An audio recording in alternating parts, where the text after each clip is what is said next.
Hello, everybody, and welcome-os back to Westeros.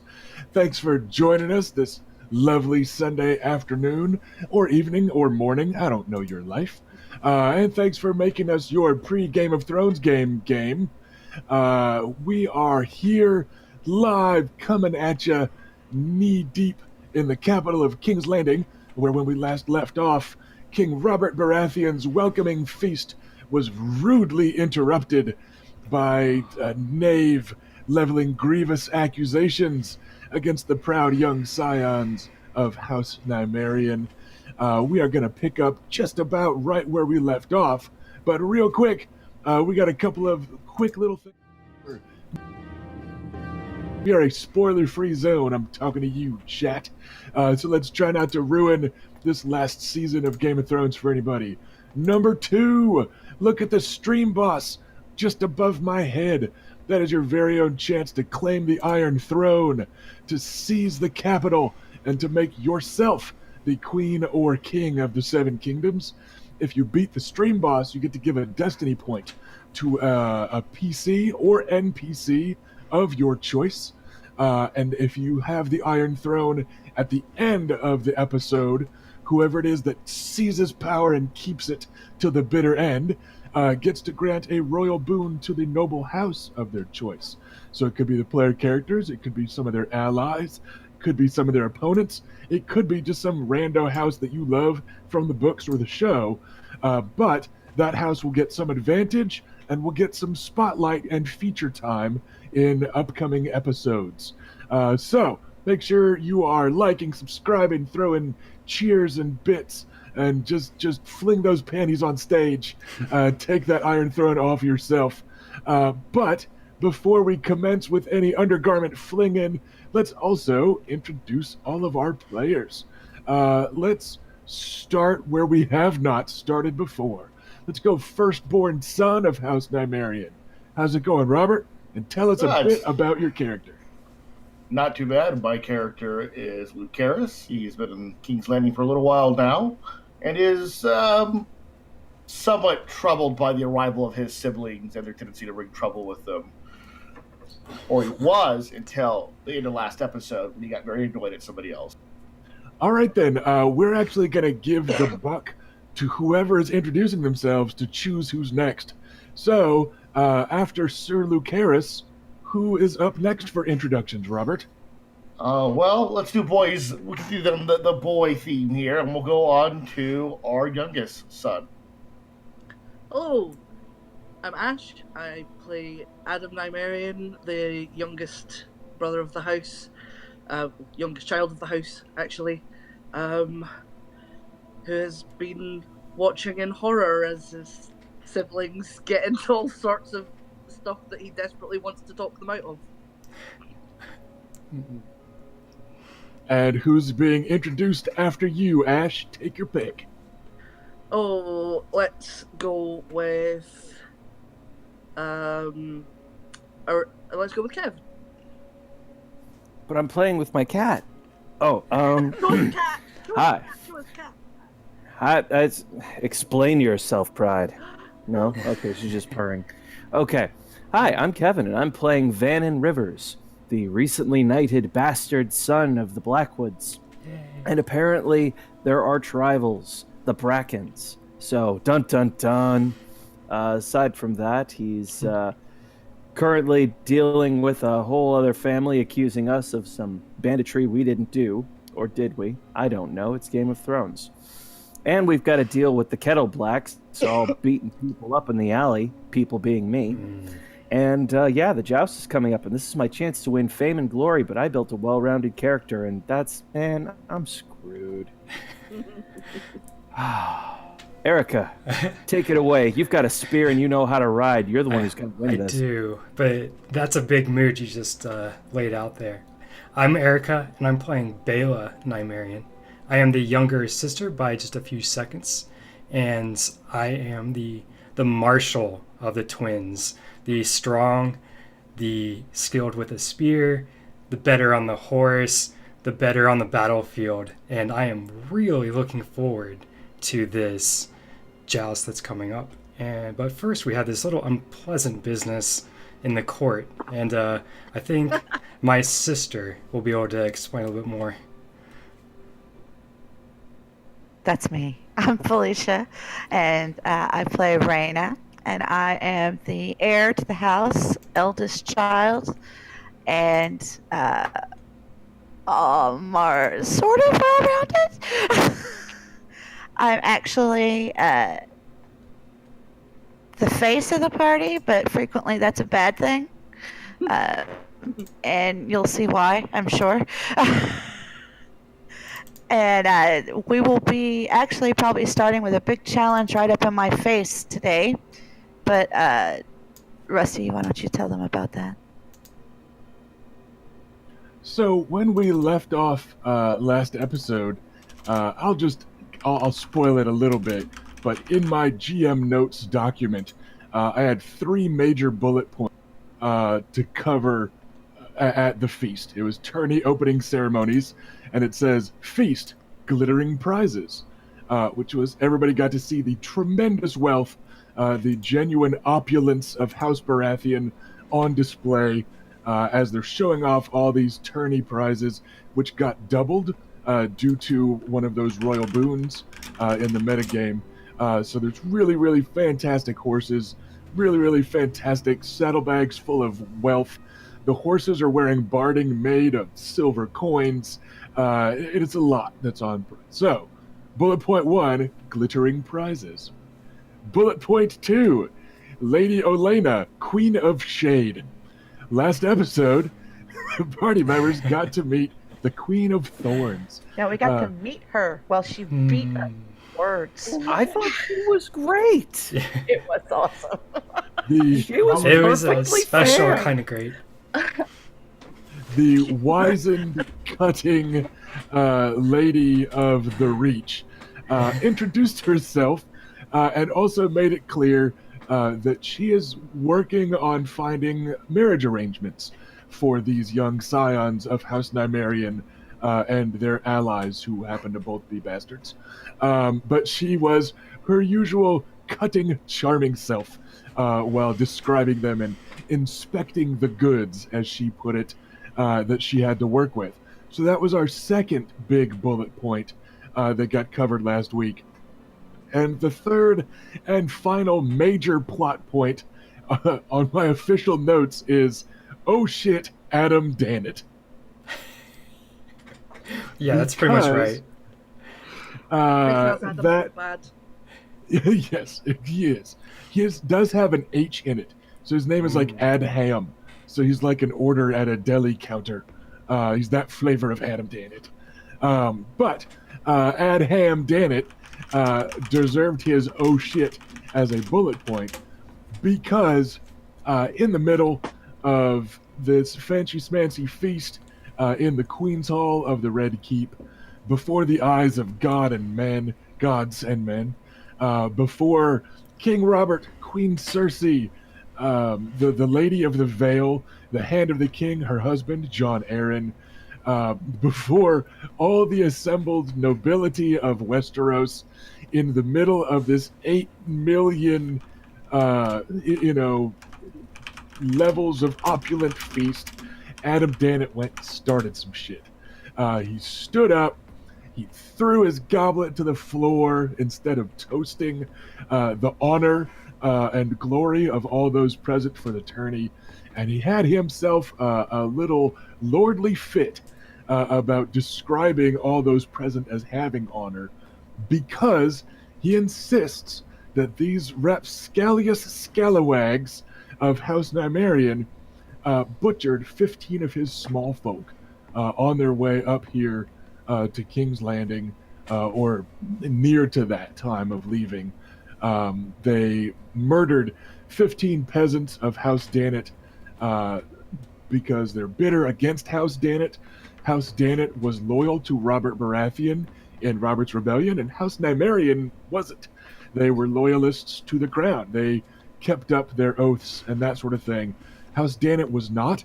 House Dannett was formerly bannermen to House Nymaryen, and they were removed from House Nymaryen's service and given to their rivals, House Ironwood, to the south. So there's all sorts of bad blood between the Nymaryans and the Danets, up to and including grandfather damming up the river some and no longer watering Danet lands, because the Danet lands aren't Nymaryen lands anymore. So 20 years ago, Grandpa was like, fuck these guys, they don't get our river. So there's lots of bad blood there. But you guys certainly don't remember massacring 15 small folk on the way up the road. Nobody mysteriously woke up in blood-covered clothing on the way. I'm not going to insert some flash book here. But Adam Danet certainly seems to think that you did. So as we left off last episode, he was throwing stuff, he was yelling stuff, he threw a glove and formally challenged in the Dornish fashion the heir to House Nymaryen, the Lady Rhaena, because you guys are Dornish and they have gender equality or near to it in Dorne. She's actually kind of expected to take up her own challenges, all kinds of stuff, where Adam Danet was just flinging insults, accusations, and challenges galore in the middle of a big fancy-pantsy feast up here in the Red Keep. So, that's basically right where we're gonna keep up.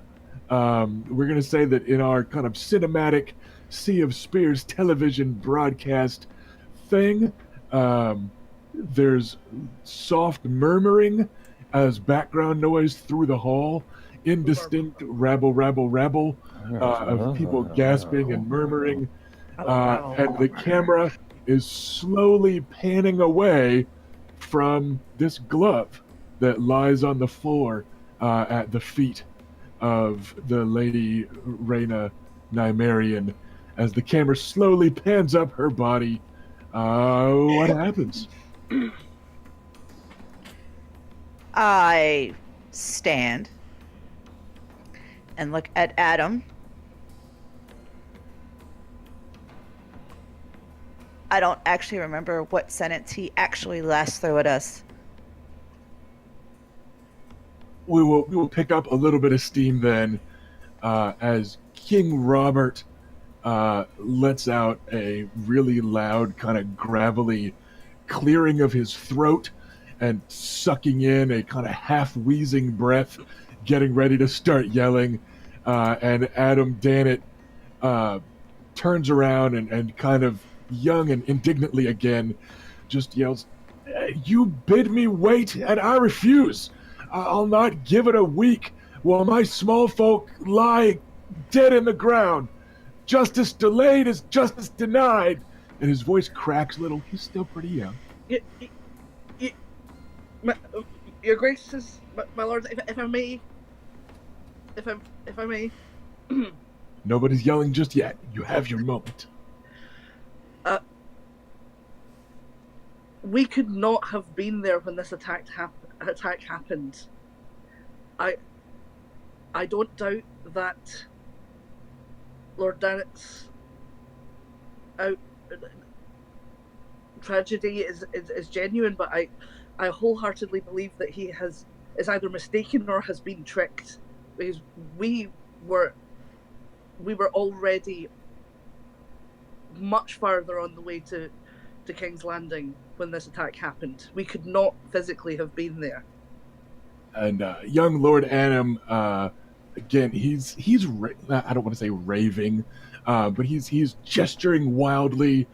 His voice is occasionally cracking during all this, which isn't quite something that my voice can do anymore. He's sweating a little bit, and he just goes, I'm gonna "Lies." stand up in a second. I swear, my lord, if you have either been mistaken or deceived, and if that is the case, that if you have been deceived, we will help you find out who actually did this, because it was not us. I swear it. Oh, Lies! stands up. Lies!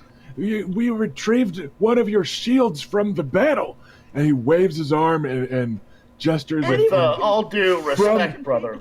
From a side room, one of the doors opens, and a fairly young maester, young for a maester, at least you'd peg him for maybe 30-ish, wearing the cloak and chain of a maester. He walks in, and he's carrying a kite shield with the dragon, the spear, etc., of Wyvern's Rest on it. And with there's all a due bit of a respect, blood brother. spatter on it as well. But he walks towards Robert. King Robert himself is looking from one group to the other, and now this kind of dramatic entrance by a maester gliding in his robes. And King Robert's face is just getting redder and redder. And it's not just the wine anymore. He's had a fair amount to drink, because he can. So he already had a little bit of a flush to his cheeks and stuff. But this is that unhealthy boiling with rage type of red. And he just yells, "Enough of this!" And like the hall gets quiet, and people start to shift a little. The people that are at the tables seated closest to like the royal table there at the head of the hallway, nobody quite scurries. Nobody like scrambles away. Nobody runs. But like suddenly everybody's like, perhaps a walk in the garden.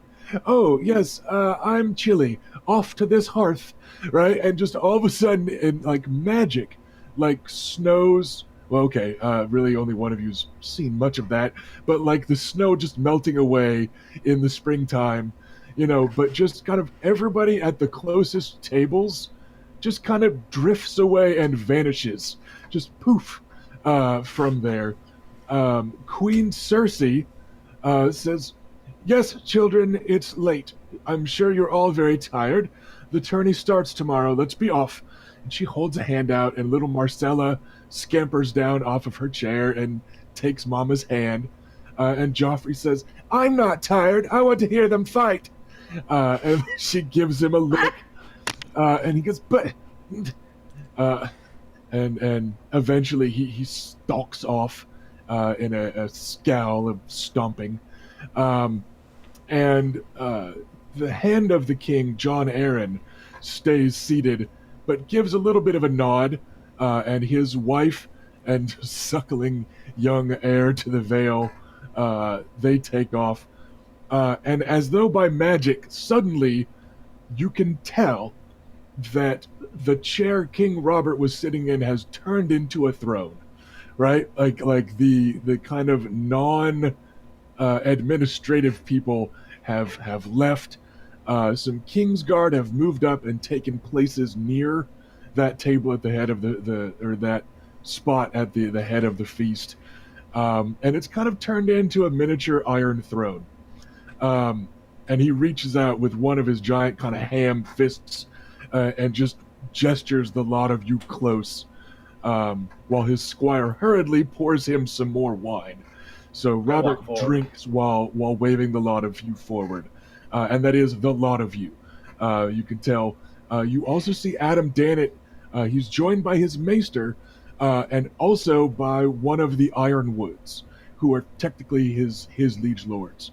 So, yeah. I'll approach Adam the himself. king as he has requested. Yes, Yeah. same. All right then. Everyone is able to make your way up. The Kingsguard stand there like impassive statues. It's indoors, but the ones that are on duty have their game faces on. Those helmets with the triple peaks and the very kind of narrow face masks that are visible. And in the half light and the flickering of the hearth and torches, they all just look almost like statues of marble and gold in their white cloaks and their enameled armor. And you saw a few of them out and about in the city. You saw some of them not on duty in the courtyard earlier during the display of the prizes, and they look almost approachable. They look glorious and regal and proud, but without those helmets on, they still just kind of look like knights. But with them on, they're kind of eerily uniform, and they just kind of turn into the swords of the king. So you walk up right past them, and you have no doubt that if anybody wasn't supposed to be walking past them, they would not make it. So soon, the lot of you and young Lord Adam and Cletus Ironwood, who you recognize, he's the heir to Lord Anders Ironwood, your kind of rival house to the south. They dominate the southern end of the Stoneway, and he's the heir. He's a pretty good-looking lad with his most distinctive feature is a lazy eye that he sometimes cracks jokes about himself, but not really to you, because the Ironwoods and the Danets are both kind of giving you angry glares at this point. So, the lot of you have assembled before King Robert, who's still pretty red in the face. He's steaming. He's got one hand clenched really tight on his goblet, and the other big ham hand with scarred knuckles is resting on the table, dangerously close to his table knife. And if half of what you've heard of Robert Baratheon and the Trident is true, he would probably murder the lot of you with it. So, who's taking point? I am. Says, Your Majesty, Lord Danet, Lord Ironwood. We have been blindsided by this entire accusation. And are fiercely stating our innocence. More lies! Lies from these deceivers, these Targaryen loyalists. They've been mad at our house for a generation now. And after my father died, they thought they sensed their weakness. And I need to show them that we're not weak, that this will not stand. You can't butcher all small folk. And Robert cuts him off for a second, because this kid, he's turning back and forth from you guys to Robert, gesturing to the maester with the shield. And Robert just says, "You're talking to your king, boy. Lower your tone and your gaze. Let the girl finish." Girl. We would help House Danet in any way possible He snorts. to identify the true culprits in this tragedy. But we will not let or suffer this insult silently or meekly, Your Majesty. Adam reaches out and he grabs the shield from his maester and just flings it onto the floor, just in front of the table, and it's face up. It's a full-on, a heavy shield, proper kite shield, wood, rimmed in metal, and those are absolutely the house colors. And that's, Boy. just to clarify, it's not just that it's like red and gray with a touch of gold, etc., etc. You guys know your shades in the house. That's the exact paint. That's the exact color. It certainly looks spot on. We'll let people take closer looks in a second, but he just grabs it and throws it. And he says, "I present as evidence both my word, the word of my small folk, and this recovered from the scene of your butchery. I demand justice, your grace." If I may, step up to the shield. The pigment does appear to be the same kind that we use. But in fairness, it is not as though those pigments cannot be replicated. What's more, sorry, I've dropped my accent. What's more, we are known for our defense against the vulture kings of the mountains, and certainly more than one shield has been lost. It strikes me that one of the best ways to put us off of their scent would be to set us instead against another noble house, an innocent one. Furthermore, why would we send uniformed officers or uniformed men and then deny it? And building Because upon that, were any of us recognized? Or is this simply people in colors with stolen equipment? It's not enough Which evidence, my again, lord. doesn't guarantee nobody from our men did this, but if they did, we can ferret them out of justice we brought to them. I tried approaching the young lord about this early today, and he'd have none of it. If our honor is so impugned, it falls to us to come to the bottom of it. for both the honor of our house and for the safety and sanctity of yours, my lord. I need discuss unfortunately- nothing with murderers. I need discuss nothing with butchers who murder small folk just as they choke the lives from our fields and the health from our grain. I don't need to explain myself to you. I talk to my lord and I talk to my king. And it's not my fault if neither of them will do anything about it. And Robert stiffens again. And you can see his cheeks kind of puff out as he's taking this deep breath. Cletus Ironwood just kind of looks bemused by the whole thing. Like, he's not speaking up. He's also not yelling or raving or defending. He's just kind of standing there like he at least just isn't clearly getting involved. So, what do we got, Adam? My Lord Dennett, I am truly sorry for the loss of your father and for your small folk. I understand why you are angry right now, but I strongly suggest that you cease your attacks on our king and your liege lord, for they have not had a chance to respond to you yet.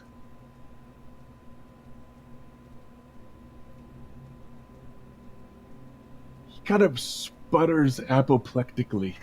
Like, now you, who did not side with Robert in the rebellion or standing up on behalf of Robert and civility and all that, and he looks to just be like sputtering indignantly for a moment. Just no idea how to even respond to that. I think you had something, Lucaris? Yeah, I'm going to try to step forward and say, unfortunately, all these words are now pointless. He has challenged us in front of the entire court and specifically called out our question our honor. This must be answered in blood at this point. Sister, you can handle yourself, but I will volunteer to fight as your champion if you wish. I have no problem with this. As will I. As your knight, I thus volunteer. I look at the king. What would you have us do, your majesty? I'd have you witch up a way to travel back in time an hour and not ruin my daughter's fucking feast. But, as it is, I think blood's the way to handle it. No more of this. What a surprise! I told you, damn it. I told you to wait till my daughter's tourney was done. Your dead aren't going anywhere, and neither are these bastards of Wyvern's Rest. You couldn't wait one fucking week. Fine, you threw your dainty little glove. Which of you picks it up? Girl? I do, your majesty. And like, out of character, you don't actually have to like go back over and pick up the glove. You know, don't worry about ruining the moment. Robert turns a lighter shade of red. It's weird because it's kind of a gotcha moment, because the heir to a house that he kind of hates is up for, now kind of under the gun. But he's also probably kind of happy because young Adam Dannett, who's been slinging some shit and ruining his party, now like has to fight a girl. So you suspect that to King Robert, it's kind of a win-win, like hoisted by their own petard type of thing. Because he's like, haha, these fucking backwards Dornish. So to him, you suspect the reason you don't need to sling dice for an intrigue is that this lets him fuck off and just watch one more fight. You don't really have to talk him into this real loud. It means he doesn't have to king real hard, and somebody else can fucking solve it. So his shade of kind of ugly purplish red recedes. He lifts his goblet and drinks it as you are clarifying that you personally will take the challenge. And he slams his goblet onto the table, which like rattles the whole fucking like royal table, which is a big long one that has room for like 3 families. And for an instant, you just remember that same terrible strength swinging a warhammer at your distant cousin Rhaegar at the Trident. So everything rattles as he slams it down. And he goes, "Good! Then it's decided. High sun tomorrow. Use the tourney grounds. You, be there. Settle it, and we'll get on with my daughter's fucking name day." I curtsy. Gestures with one huge hand. And it's weird because then, like, the background noise turns back on again. Like, everyone in the feast hall, they've all been kind of standing, and you see them, like, as you turn around to go, like, they're standing in mingled clusters, right? Like, they're standing where they're supposed to be standing at a feast party type of thing, and they all look like they're talking to one another about other things, but, like, nobody was actually talking. You know that every single ear in the Red Keep was listening in on this, and trying to learn what they could learn, trying to leverage what they could leverage, getting ready to report back to Lords whatever needed reporting. So it was like stone silent while they were literally going through the motions of mingling and enjoying a feast. Like, they're actually standing there, like, using their hands, like they're talking and occasionally sipping, but there was just, like, no background noise coming. And as soon as Robert just says that and waves for you to leave, it's like the DJ turns the party back on. And you've got that background murmuring and stuff again. And people are cutting food and going back to eating kind of loudly. And you know what I mean? Like, just immediately the court resumes. And the feast is back on. So what are you guys doing? Sister, word for a moment, please. Of course. I might take her to kind of an aside. I apologize for speaking over you. It is tradition that you answer such things, but had I not offered to fight him, there would have been many words up here among the Northerners. Understood. Things are different here than at home, and there are different things expected of you. And it is good that you stepped up and offered. I appreciate it. Very well. And I would, of course, fight for you, but I just wanted to make it clear that I meant no disrespect. Thank you. Now we're going to drink. Oris is sitting frozen in place at the seats where you guys were at the feast. He's just been sitting there, and he's got an eating knife in his hand, and it looks like he just kind of froze with it when all of this started. So he's sitting there. There's still like a slab of chicken on the end of the knife that he's just kind of sitting and kind of looking kind of wide-eyed at the lot of you as you're able to come back. And it looks like he just decided absolutely no activity was the safest activity. So he didn't speak up or anything. He didn't, he just stayed sitting right there. And he kind of, raises his eyebrows at the lot of you as you are able to make it back towards your seats. Are you all right, Oris? I don't know. Are we all right? I think so. Yeah. The matter's in hand. How's We'll the let food? the gods decide who is right. Well, we know who's right, it sounds. Well, we still don't know for certain none of our men did this. That's true. I'll defend the family, but we should at least keep that in our own minds. I can't think of anyone in our house who would go against grandfather to do such a thing. I suspect Vannon's idea is probably the most likely, but... Yeah, Beg your pardon? About it being The brigands. brigands, Oh, yes. trying to foster problems between the two houses. Or Again, perhaps a robbery Lord gone Ironwood. wrong.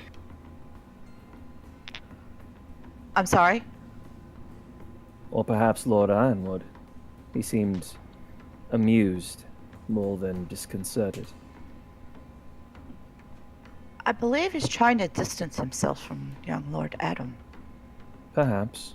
But if he's using him as a cat's paw, well, Speaking of distance from young Lord Adam, you can see him stomping off already. His maester is kind of scurrying behind him with the shield in tow. The maester's doing that kind of loud whisper, fast walk type of thing where it looks like he's probably telling Adam to, like, stop, come back to the feast, don't let this be how everyone remembers the night, yada yada, type of thing. But Adam is just stalking away. He's, not short. He's kind of skinnier than he is burly, so he looks a little taller than he is. But his legs are just eating up that floor, and he is just stalking his way out of the Queen's Hall, right past the King's Guard that's there at the door, and just out he goes, off to probably go be mad somewhere else. Young Cletus Ironwood is not following it. He has drifted over and is mingling with a couple other courtiers. But Dadet himself and his maester are gone. What do you got, Kev? If I spot that maester again, I'll see if I can get a word with him when he's alone. Otherwise, nothing. Sure. You do know that he is their new maester. The house did not have a maester when they were under House Nymaryen, so it's kind of one of the things that likely the Danets talk about having better under House Ironwood than House Nymaryen, that sort of thing. But yeah, you guys don't know his name or anything. It wouldn't be super hard to find out. Maesters aren't like a secret society. Their assignments are easy enough. But yeah, it's not a guy that you guys know. You just kind of know of him. But it looks like they're gone for the night. With Danet and he have stalked off. I will keep that as a passive thing going, so if the chance presents itself, let me know. There is a Maester's Conclave at any major tourney, so that would be kind of where to start if you want to go looking. You guys are currently free until high sun, so you could check with the Maester's Conclave tomorrow morning. We'll handle that off camera if we need to. Cool. But it's not impossible to track down a maester. So the feast itself is basically back on. People are drifting. They're in little knots, gossiping like courtiers, or some of them are back at their tables, digging back in to some of those desserts or just grabbing a refill. Pages are running, and servants are running all over the place, keeping everyone's cup full. Etc., etc. Lancel Lannister, a young blonde kind of weedy git version of Jaime, is ever at the king's side, along with another Lannister cousin of his. When you're king, you get more than one squire. So they're keeping him topped off, but it looks like Robert has fallen to brooding up there at his royal table. John Aaron is leaning over and talking to him some. He's kept his own counsel during the confrontation itself, but the two of them certainly look like they're still talking business instead of pleasure, going by the dark storm clouds over Robert Baratheon's head as they speak. So, what are we doing with the rest of our feast evening?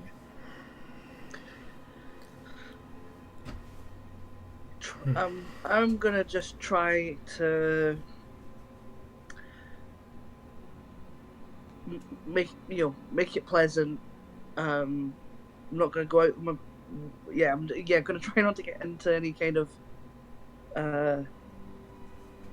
anything difficult. Light-hearted conversation only.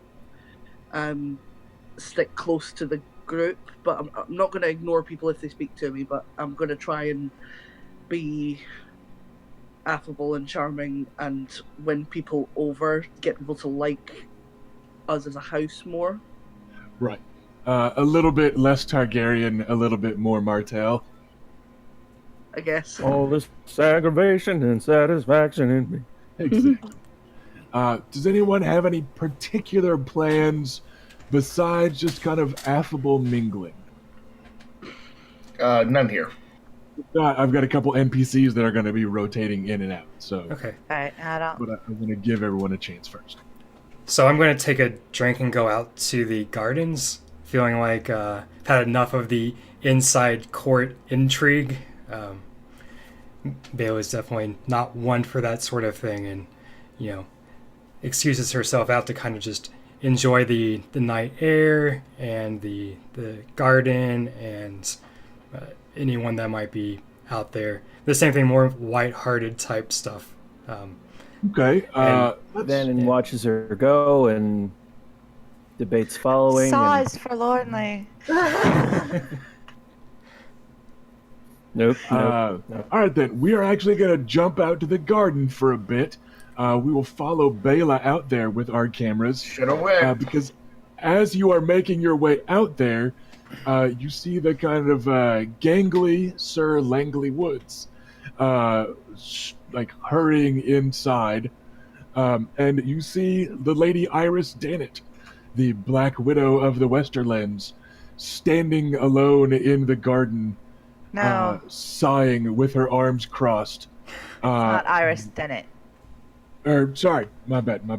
I was just like, No, different person. It's Marita Lugas. Sorry, I yes. glanced at the wrong Black poll. Widow. Yes, Marita Lugas, the Black Widow of the Westerlands, shaking her head as she watches her betrothed walk away, and she is just kind of standing there with her arms crossed, not quite glaring, but she certainly isn't like, yeah, girl, look at that butt, or I hate making him leave, but I love watching him go. She's just sighing and not looking super thrilled with her betrothal. You don't really see anybody else that looks Okay. terribly approachable, and you're not sure just how approachable she looks, but she's out there. All right, well, I'll give it a shot just in case. You go, girl. Just some conversation. So I'll approach and I'll try to make a joke and say that he's about as pliable as a willow tree. And about as smart, too. These northerners. It's atrocious. I mean, I suppose Orton did the best he could manage, but... Yeah, tell me about it. We had a conversation with Lady Elena, and she had some northerly opinions to express about our family, and I swear I don't understand how these people get along up here. And the women, like, why don't they just rise up and demand equal treatment? I don't know. They're just not strong, I guess. She downs basically the remainder of her wine. And she goes, rising up is something peasants threaten, dear. We just try to make the best of our lot, I suppose. But you Dornish do so many things backwards. Sometimes backwards is the correct way to go. I've heard it said your goats might feel the same. Well, we can talk about rumors. I'm sure I could express some similar ones about the North, but I think I won't. That's probably for the best, dear. So, what was all that trouble with your house? Some child you'd irritated? Something, I missed most of it. It seems that some of his small people were murdered, and he believes that we're responsible. Of course we're not, but there is bad blood between our houses, and it's understandable he would feel so. But the spectacle he made is definitely not the right way to go about this, and I think everyone will see the truth of the matter in time. Well, here's to the truths of matters. And she reaches up to kind of give a sardonic toast with her empty goblet, just as Langley Woods returns with fresh drinks for her. So she offers a toast and then just it turns out instead of toasting you, she's actually handing her empty goblet to him, and she takes a full one. And she goes, "I suppose your family needs you." And just Yes. gestures airily. Okay, so I'll leave their company. So, little bit of an update out there. Nothing terribly fun. At the time, however, inside, so you guys will lag behind a minute or two, but Orton Lugas does come approaching you guys at the table. Hello, Orton. Looking a little, I don't want to say wild-eyed, but a little wide-eyed of like a what the fuck was that type of look on his face, like when somebody has a fit in the office, like in front of the regional director, right? Like that that look on his face as he makes his way towards you guys. It would. I am no expert in courtly matters, he says with a wry grin, but I believe young Lord Danet is cross with you over something. Your powers of observation are legendary. Not yet, but give me time. It would seem you've got some business planned for High Sun tomorrow. I think I heard the king say something about it. So quiet. He is hard to read, isn't he? Subtle. That's the There's- word we're looking for. There's something to be said for a How's the ruler morning? whose intentions are clear. We Stormlanders are a notoriously soft-spoken lot. And he gives a little toss of his head to his elder brother, Sir Nathan, who is across the room drinking and chugging with a couple other knights, like egging each other on to just down tankards all in one go. So Orton gives kind of a wry little toss of his head. And he goes, "Well, I wish you good luck on the morrow, my lady." And he gives Lady Reyna halfway between a nod and a bow. I basically sketched the same thing right back at him. I'm sure that the gods and good steel will decide the truth of the matter, and I'm sure King Robert will listen to the good steel part of the argument. He did seem rather quick to jump on the blood option in the discussion. But we could have seen that coming. Orton gives kind of a coy little shrug, like, yeah, I'm not going to comment very directly on that, but he agrees. He just kind of mingles with you for a bit. Anybody else got any particular plan? Stay out of trouble for the rest of the night. All right, then. On the topic of stay out of trouble for the rest of the night, everyone give me status rolls. Super. You can use your breeding specialty. Ooh. Breeding is kind of the default etiquette skill. Just let me know if you get a bunch of ones. All right? And real quickly, I'm going to do some rolls for an assortment of NPCs and see how many ones they get. How many ones is a lot? Let me know how many you end up with. I mean, half of mine have come up one. Okay, hold on to those totals then. If you've got some bad. As in, I rolled 2 dice and one of them's a 1. Okay. No ones here. Couple twos, no ones. All right. One, but a total of 10. Who had less than a 10? Okay. I have a 9 because I have 3 2s and a 3.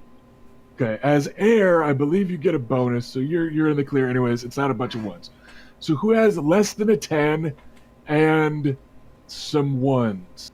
Oh wait, hang on. Does Blood and Valeria do something with status? No, not with status. That's with persuasion rolls. Persuasion. Oh well. Never So, mind. It does have an effect with intrigues without fully engaging or something. Yeah, it's the one-shot intrigue option. So what's your total looking like, Ash? 4. 4, and one of them was a 1. Yeah. Okay. I fucked up. Yikes. That is not the worst in the group, though. We've got a couple NPCs that did spectacularly bad enough that they will take point instead.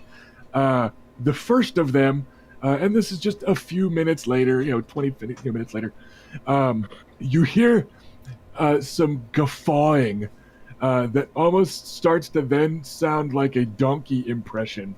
And you look over, and it is the young lady from House Mormont.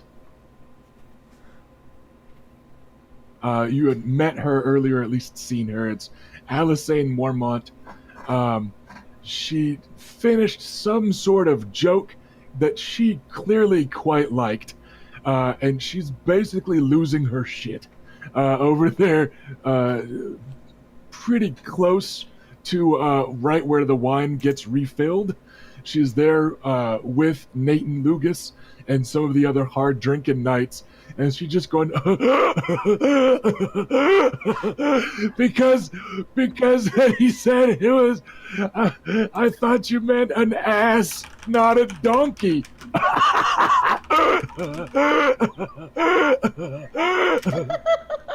And like there's dead silence around her. Like the rowdy, boisterous frat boy jock dude bro knights, right? Like the loud ones that were doing the hardest drinking were like, that joke's not cool, right? Like they were like, no, that's not polite. And it's just like dead silence around her.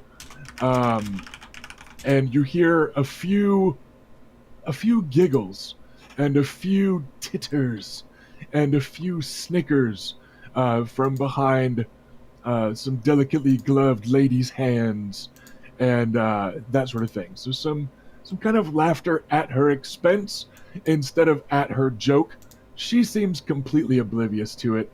And she goes, this grape juice isn't half bad, and just downs some more wine, which might be where the volume control came from. So it looks like she has temporarily lost a little status. But trumping even Ash's roll was a 1 with a total of 1. Wow. And you remember that Oris had to go to the privy a few minutes ago. Oh no. Oh no! Like he's not like peeing in the corner or something. He's not that bad. Like he didn't just go out right here at the table. Just go out into the garden and drop a squat. But you do hear raised voices at one of the doorways into the Queen's Hall. And you see a member of the King's Guard looking positively small and chunky compared to Oris. And voices are raising. And it sounds like the King's Guard's being the loud one. Okay, with my, is my terrible roll going to affect my ability to go and rescue him? Not yet. We'll save that bad status roll and see if I need to keep it in an abstraction just yet. Okay. Yeah, I'll need, I kind of took it upon myself to take Oris under my wing. I need to go and save him. I'm responsible for him. Anybody else gonna head over that way? Seeing Adam do anything that's a general signal to get up and offer muscle. Oh, thank you. All right.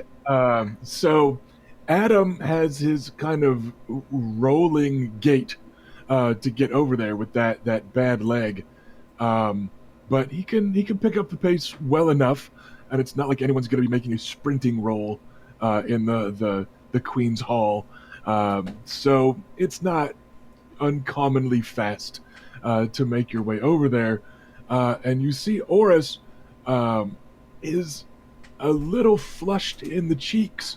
You do remember he's been hitting the drinks pretty hard at the table tonight, along with everyone else. And he's looking a little bleary-eyed and a little taken aback at this member of the King's Guard. And as you get close enough, you're able to recognize it as Sir Boros Blunt. The Kingsguard are allowed to supplement their golden and white enameled armor and their white cloak.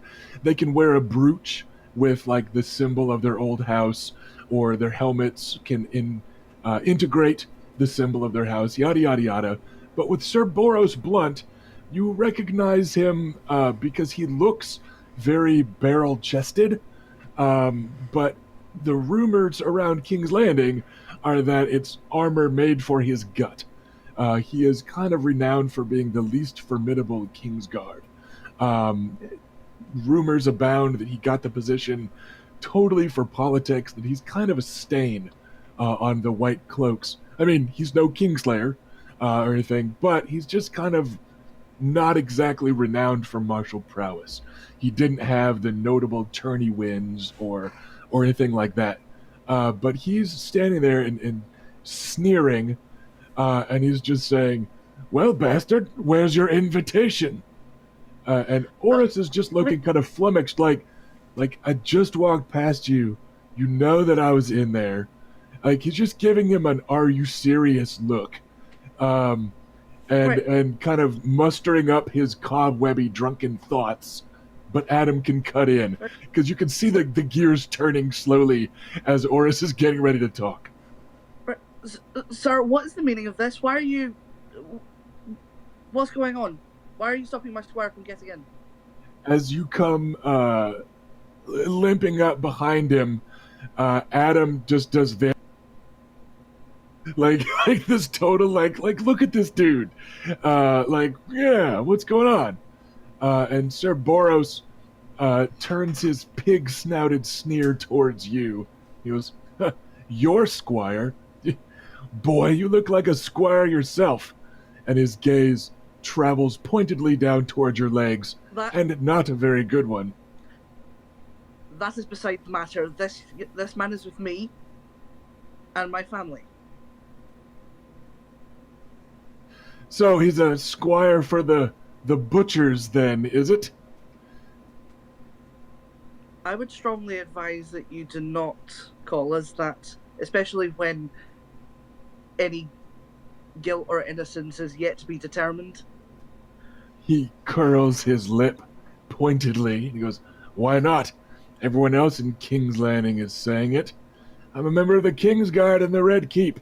I'll call who I like what I like.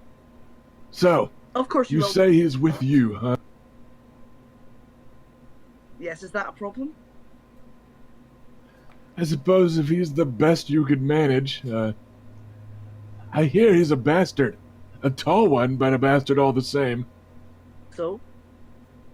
And his gaze oily slides off of Adam and over to Sir Vannon Rivers. He goes, "I hear he's also not the first squire for a bastard you've had." Bastard for a squire, excuse me, out of character. And like not to be the last. Bastards can swing swords and ride horses as well as anyone. He sneers, like he takes the moment to sneer before speaking, like he wants the sneer to hang there. And he goes, "I suppose at least these bastards don't have to be winched into their armor. I suppose we'll see if you can ride and swing well enough tomorrow."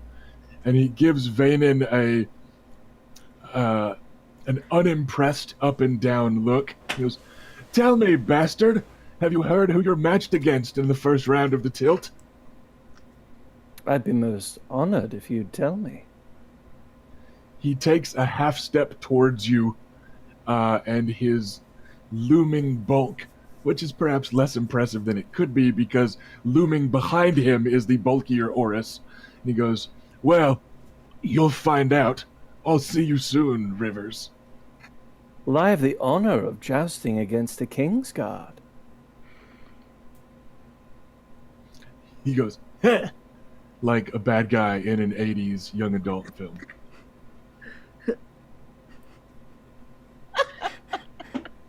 So To lose to an honored Kingsguard is certainly no dishonor. My goodness. So this has been lovely, but are you going to let him in now? He takes a half step back. I'm sure we all have some important drinking to do. He takes a half step back and kind of turns to the side and gives this negligent gesture. Like, in you go, bastards. Keep your cripples safe tonight. I've heard it's dangerous in King's Landing for you lot. We shall fear no blade in the dark so long as golden cloaks are there to protect us, sir. As per the king's order. He spams the sneer emote as you walk. I spam the emote. I spam the 420.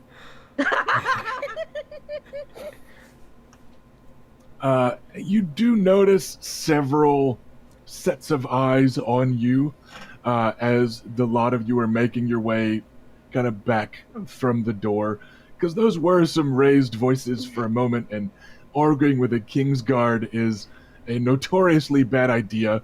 Like, if you've got to argue with one, Blunt's probably the one to do it with. You know, nobody picks a fight with Barristan Selmy and looks good, you know. I mean, certainly the moment Adams gave him some snatch, he probably regretted it. But like he's like, I've got away with it, so let's just walk away. Oris, what are we gonna do with you? Oris gives a shrug. He's like, I just had to go piss. No, everyone else was coming and going. It's all right. It's all right. It's not your fault. He's a pig. I didn't say nothing. I believe you. It's fine. It's all right. He lets out a giant Oris-sized sigh, and he goes, I didn't hit him with no table this time. No, that would have been a bad idea, but I don't blame you Appreciate for his thinking of it. restraint. You're navigating King's Landing like a professional already. Well, I have a character question. Were there any tables around? Was that even an option? With his size, he probably has a reach bonus, sure. True. All right. I believe that's just about going to do it for the kind of scripted mingling and the potential for terrible role mingling that I had planned. Anyone else got anything in particular in mind for the remainder of the feast night, or anything particular early tomorrow aside from trying to kind of track down a maester? I guess I'm gonna try and make sure that nobody gets so drunk that they can't compete. Okay. Like, you do Good notice, luck with that. How drunk is that? Yes. Drunk with 4 U's. Is there a number? Yeah. How many U's are in drunk? Are you drunk? Are you drunk? Well, I mean, These are good questions. got like 12 degrees of success on the poison roll and you die. So All right. Give me Math. a second. Make me a persuasion convince roll, handily, Adam. I'm good at that. And this will be you kind of trying to run herd on a couple people in particular. Okay, I mean, I'm looking out for my siblings and Oris are basically who I'm looking out for in this. But Yeah, I didn't think you were gonna like lean out from behind King Robert's chair and be like, tut. take it easy, Bobby B. Okay. Oh, that's a bit rubbish. Right, so I can get rid of that one. That's 14. Okay. Lucaris, give me a will test. I'm very easy to convince. This is good. I like how you're the person that this is aimed at. He's the player character it's aimed at. I just rolled for Oris. The person's probably not too inaccurate either. I have 12. Okay, you guys are fine. Yeah, Oris drinks heavily, but he never seems to get drunker. Like he hit, he He's got the plateaus max pretty well. Yeah, like he There's a does lot of not it. sober up over the rest of the evening He's got very a big clearly. brick shining boy. But he Because is it's powerful. Yeah, powdered sugar. luckily moderation is a big chunk of the You bell sound like curve on Cloris Oris. Leachman. So you are able to keep everyone from getting too drunk. Nobody is going to deal with bound to the bottle style negatives on the morrow. On the morrow, handling this just quickly, a question to almost any maester, and maesters are easy to spot with their distinctive plumage. You can find out that the maester serving House Danet is Maester Ferris, like Ferris wheel, Ferris. He's fairly young. He's had his position for about 5 years. The maesters that you speak to aren't terribly impressed with him, but they're also all at least double his age. So you know that that's probably just how they're going to talk about anybody that age. Like nobody comments about him being a prodigy at any certain maesterly thing or whatever.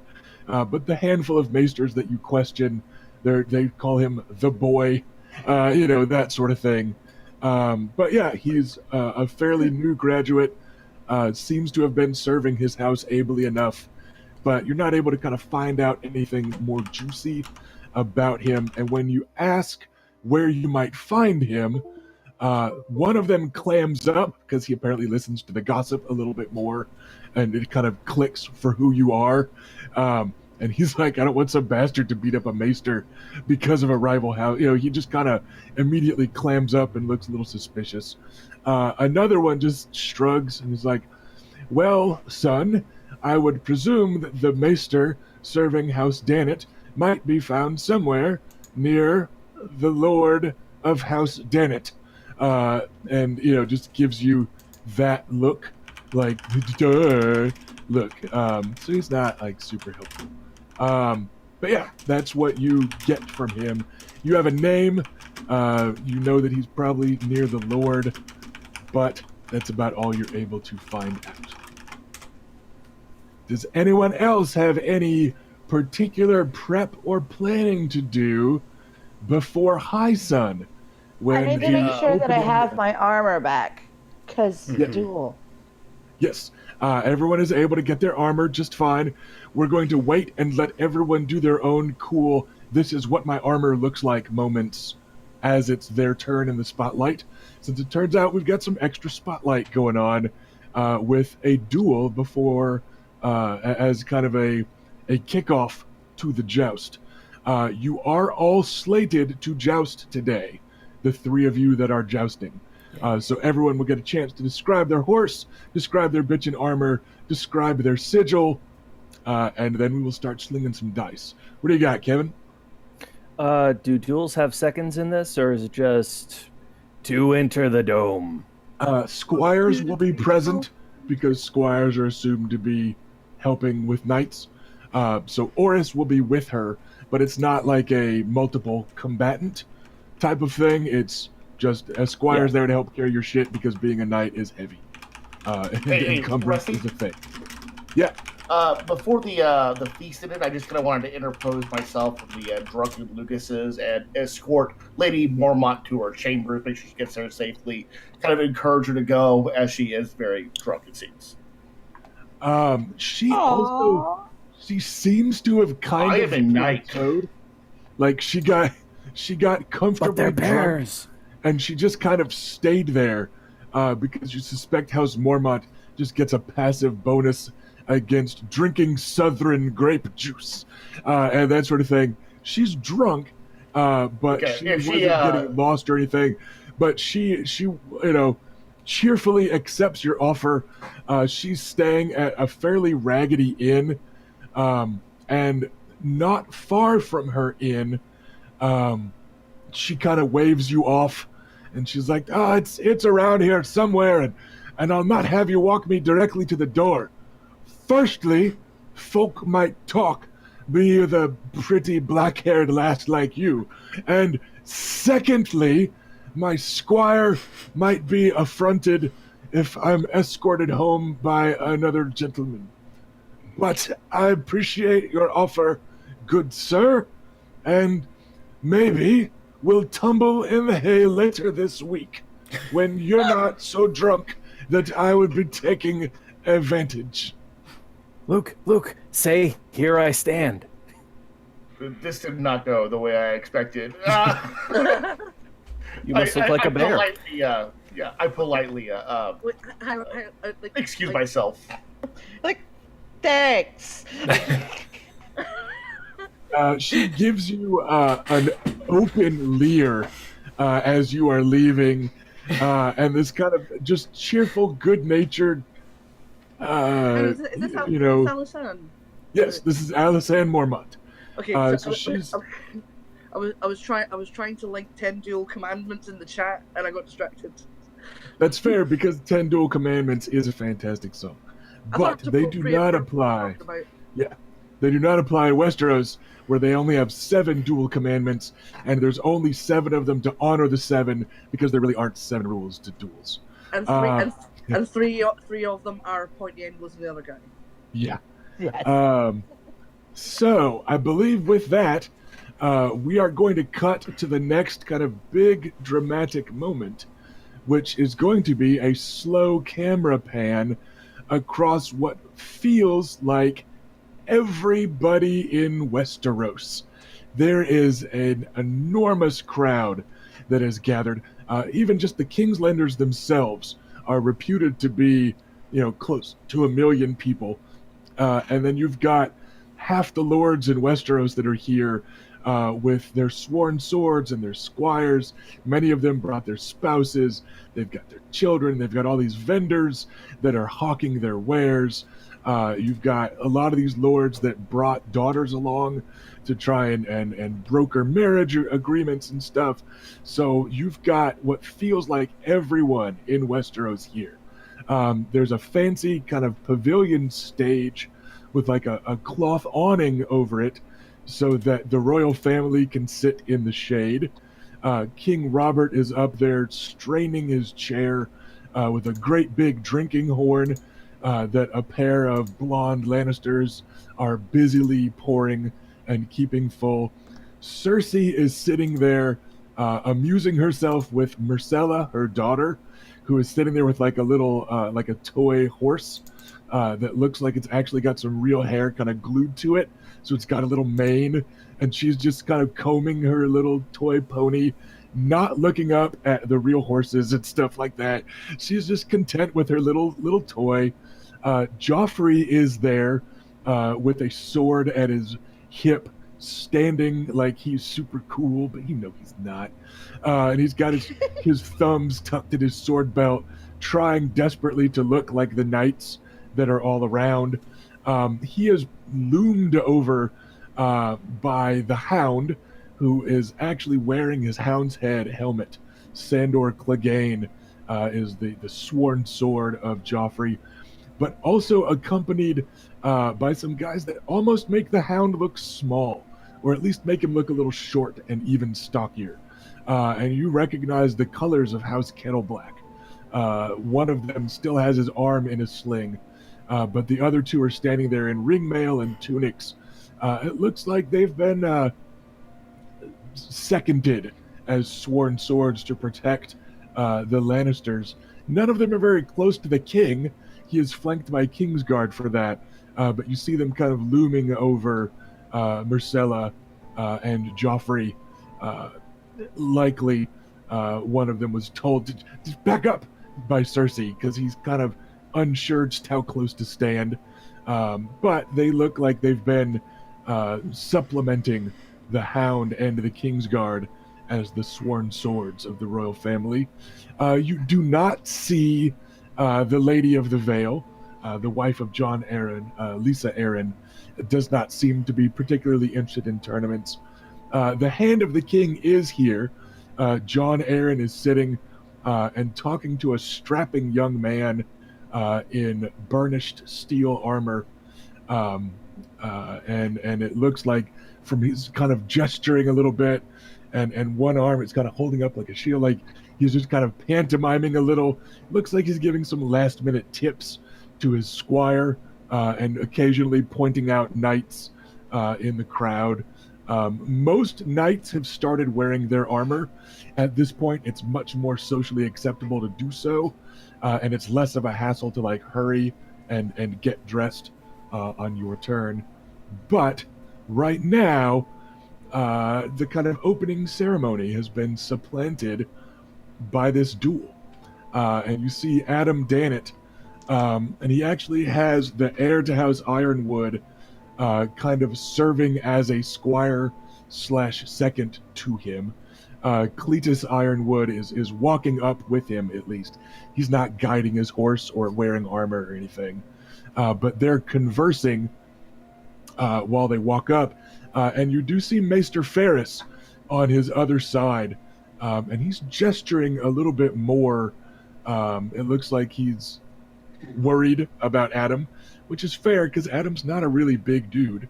But he's already lost one lord in the last month or two. So it looks like he's just concerned for his liege and the Lord of Dannet Land. And they are approaching from the far side of the tourney field, which leads us to the challenger, the Lady Reyna Nymaryen. What's your horse look like? What's your armor look like?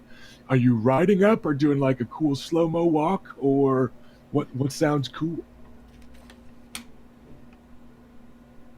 I am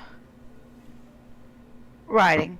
My horse is a courser. He's I don't remember the term, but the speckled gray, where the rump is a little more speckled than the rest of them, with the long, pretty mane with braids every 4 inches or so, and his tail is bobbed up and tucked away. And my armor is my new half plate. It still uses a lot of the same imagery of my scale, which is to say that there's like each section is a white, not a white, but a pearlized white, and the edges have been enameled with our wine color, and then on the front is the house sigil with the golden crown over the dragon clutching the spear. And I do have a helm that I'm carrying so that they can see that I'm a girl. And that my hair is all braided up close to my head so that I can wear the helmet.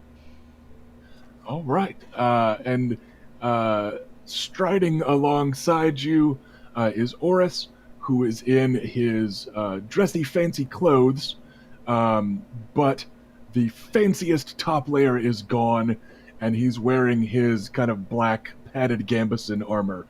So he's got kind of a martial look to him, is still kind of flying the Nymaryen colors, because conveniently enough, your colors are pretty easy, but isn't all armored up or anything. So, again, just matching kind of visually this kind of escort from the heir to House Ironwood that is walking up with him. And the two squires stop X number of paces back. You're pretty sure Oris just stopped when Cletus Ironwood stopped. Like now he's like, okay, fuck, okay. Kind of hits his brake. You keep going. King Robert heaves himself from his chair like me or an 8-month pregnant lady. And he hauls his massive bulk up to his feet, and he lifts his hands, one of them still clutching his huge drinking horn, and the just swelling background noise of King's Landing drops to an excited murmur. The rest of you are certainly able to take whatever spots you'd like in the noble's pavilion there. It's kind of spread out on either side of the king. and in this kind of moment of stillness, your house colors are plenty of credential to get as close a spot as you want. And King Robert draws in a breath, and he says, "People of Westeros, today we commence with my beloved daughter's name day tourney." He gives a second, and then this wall of noise just comes crashing down onto the lot of you as the assembled small folk let up a cheerful roar, because tourneys are fucking dope. They're the sporting event of their day, and it's rich people beating each other up. So it's the very best of both worlds for them. It's a colorful spectacle. It's a celebration. It's a festival, and it's highborn people only fighting each other, not hacking their way through armies of small folk to get there. Small folk love this.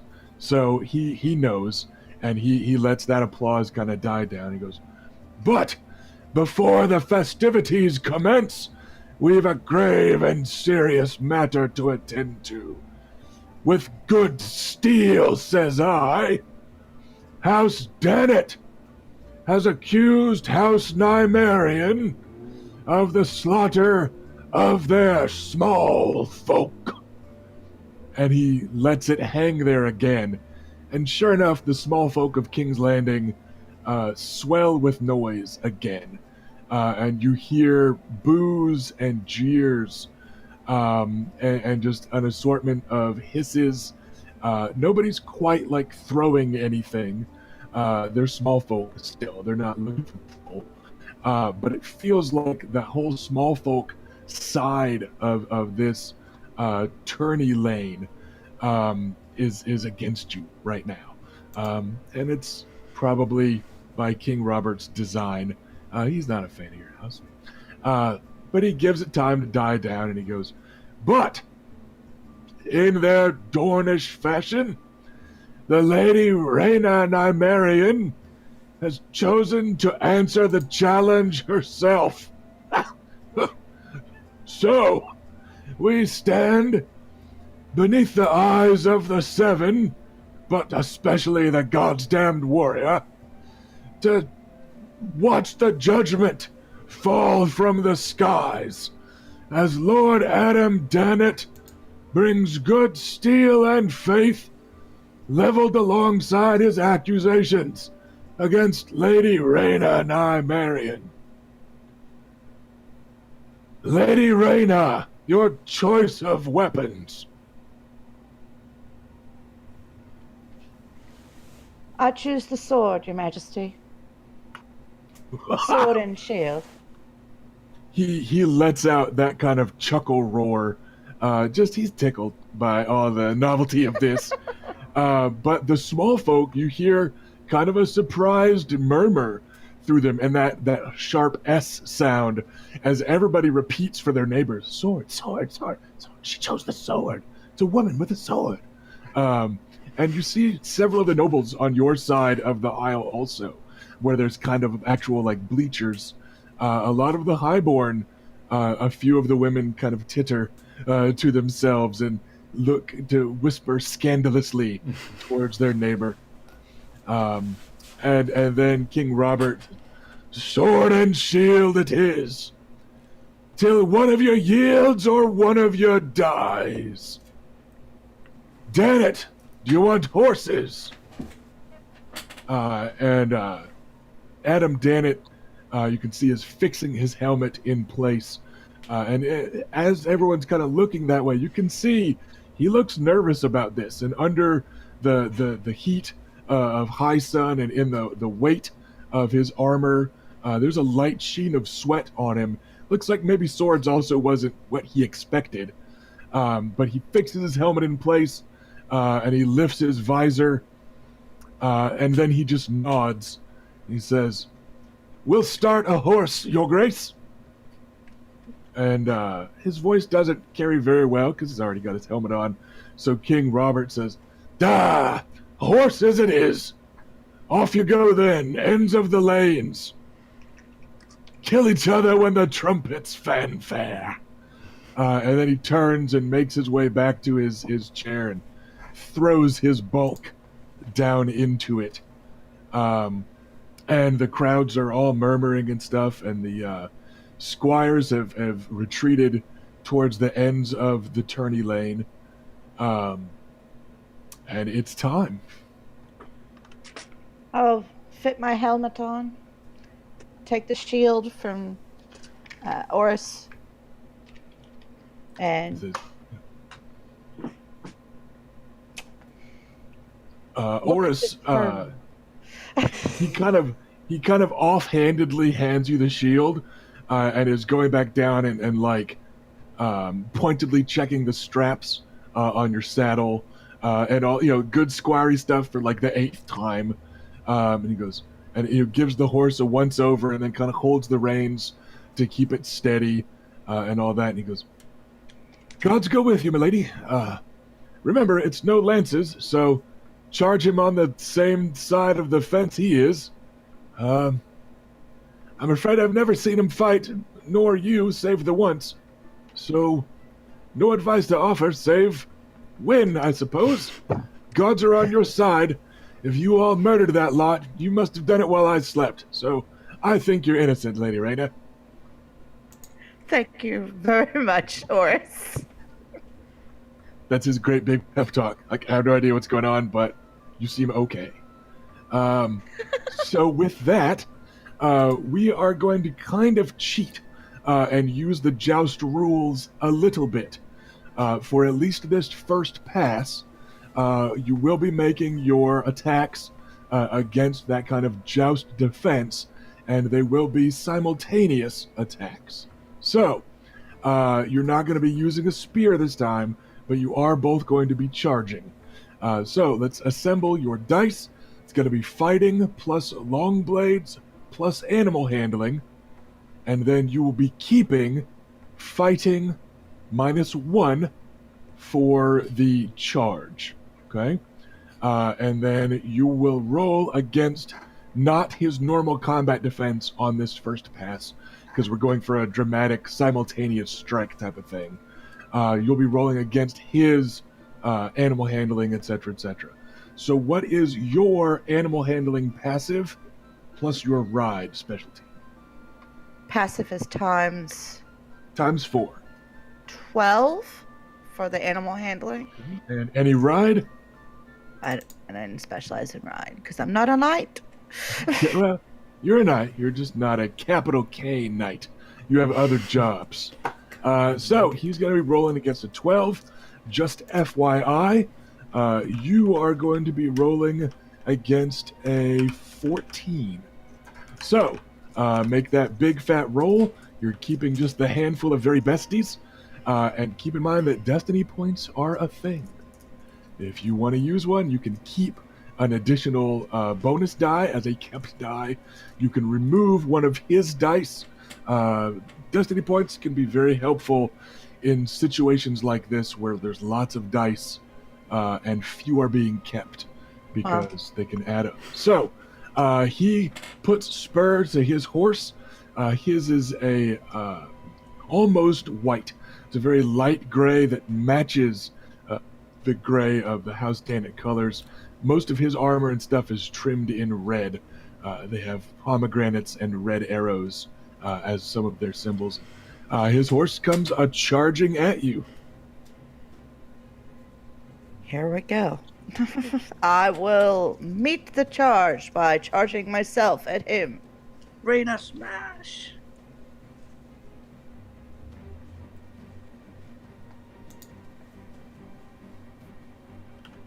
And I'm keeping fighting -1. Correct. -1 for the charge. So it's, I believe you have expertise with long blades. Is that correct? I do. Right. So it's fighting +1 for the expertise, -1 for the charge.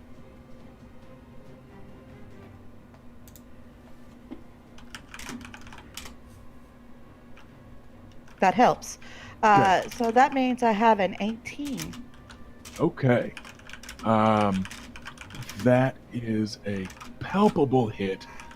As an aside, if you want to spend a destiny point for basically any bonus at all that would get you an extra degree of success. So just a reminder that that is an option. Right now, you would be attacking or hitting with just that first degree of success, so you're not going to get any damage multiplier. So what it would spend that destiny, please. because right now you're looking at your normal longsword damage plus 2 for the charge, so multipliers will be pretty handy. So Reyna is down 1 destiny point. Keeping any bonus die is enough to get you to that next degree of success that you want. So what is your longsword damage plus 2? 6. So you're going to hit him for 12. Plus another, 7. Castle Forged. That gives a bonus to hit, not to damage. So does that mean you forgot the Castle Forged on your attack roll? Yes. Okay. Keep your destiny point then, unless it was a 5 that you would be keeping, because you were right at that degree of success. So anyways, so you are able to hit him for 12 points of damage. So some will get through his armor, and he is going to be facing a ride check to stay in the saddle. Okay, it will not. You, meanwhile, however, get hit with a 22. God. So that's going to be 3 degrees of success for him. So you are hit for 15 points of damage. You do get to use your armor against that. But you need to make a difficulty 15 animal handling test to stay in the saddle.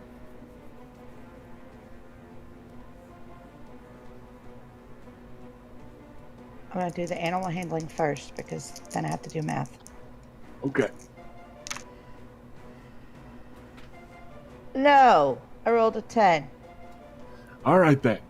After you take that 15 points minus your armor, you are then going to take 5 points without armor, because you don't get armor for the getting knocked out of the saddle part.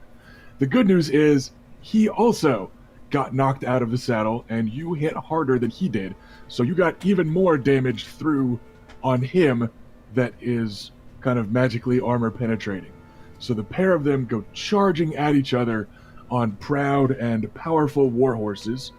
Their swords lash out, and shields bear the brunt of the impact, but both of them in a swift and terrible exchange of blows, and one horse, his ends up rearing up and lashing out with some hooves. Also, it's a mess of conflict there in the center of the field for what feels like an eternity, but is actually about 3 terrible seconds. And then the horses go trotting away, and the 2 of them are unhorsed and lying on the ground.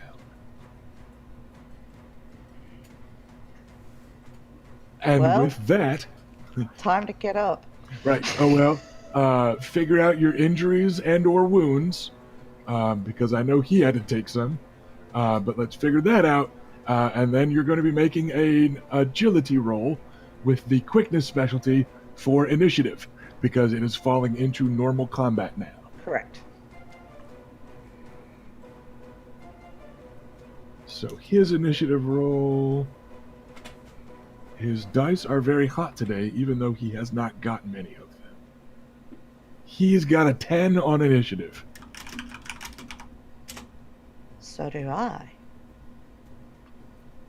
Well, it's a Song of Ice and Fire game, so we're going to say on a tie, it goes to the NPC. What? Just kidding, This just is some kidding. bullshit. What's your agility score? 1 sec. It was like a 3. If it is a 3, you win. Yes, it's a 3. All right, then. You will go first. You have a higher agility. He just rolled fucking boxcars, so it happens. So, you are up first. All right, then.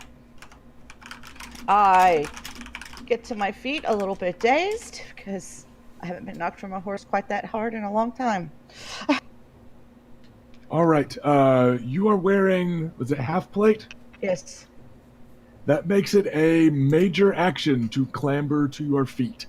I will do so. That is one of the other downsides of heavy armor, is that it is more difficult to get up. So that is your greater action. You do still, however, have a lesser action. How far away apart are we? For simplicity's sake, I'm going to say that you two essentially landed in melee with one another, because it wasn't one of you beating the other at the joust and then kind of landing wherever you want to. You know what I mean? As you know, you both were unhorsing pretty much right next to each other. So yeah, you can do a greater action to stand up, and then you can do a lesser action to attack. I will do so. Standard attack. Nothing fancy. I will just try to hit him really hard before he is fully oriented. Smash his face in. Okay. I believe you get a bonus for him being prone. I want to say it's 1 bonus die. And that is what we will go with for now, because I can't find it. So just give yourself a bonus die for him being on the ground and you not. Oh, hold on. I think I might know where that is. I think you're right, but I will check.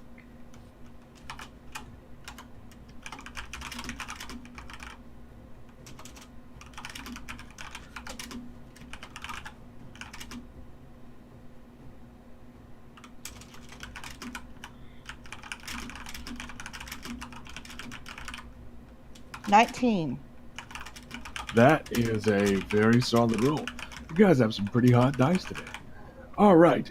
He is combat defense. Blah. I dropped a 1 and a 2. I mean, seriously. Nice. Your damage was 4, correct? Correct. Oh, +1 to that to hit. Sorry, I Okay. about that. So total of 20 to hit. Yes. Your damage is 4. All right. That's going to be another solid 12 points. He is battered while lying prone. That is not very healthy for him. So it is his turn.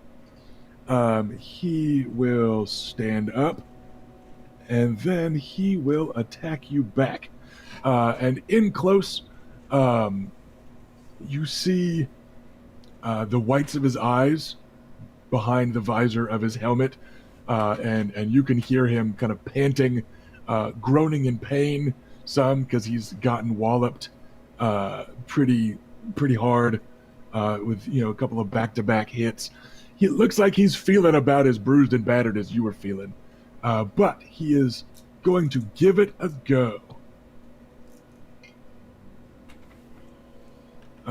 Keeping those two and modifying for injuries. That was a much worse roll on his behalf. That is a 12 to hit you. What is your combat defense?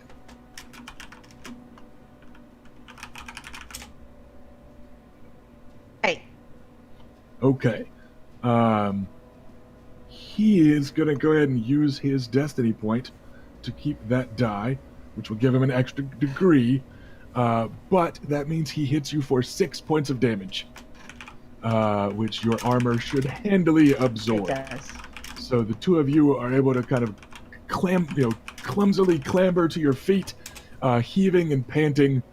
And his attack against you is certainly kind of half-hearted. It's not the strength that you would expect from a knight. But he is still attacking, and so it would seem are you, and you are up at the start of the next round. As a reminder, as a greater action, you can catch your breath, which lets you make a stamina roll to recover some health. I don't know what your health is looking like and how your injuries and wounds are. Just putting it out there as an option. I would like to do that. Okay, so you can still attack after that. So you're going to do a greater and then a lesser. But yeah, this is an endurance test against difficulty 0, and every degree of success removes 1 point of damage. That's why I took it all as damage.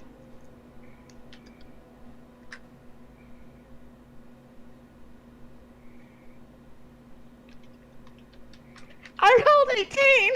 The natural 18! Nice. So that gets you back 3 health I points. never roll 18. It's fair. Just now you don't have it the next time you're rolling up a D&D character. That's how they get you. But that is a very solid roll.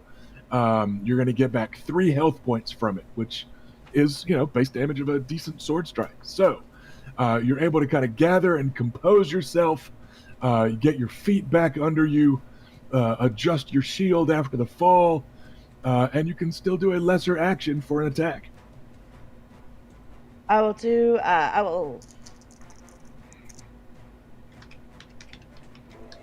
peer at him from behind my shield for a moment, take a deep breath, gird my loins, and take a hack at his shoulder.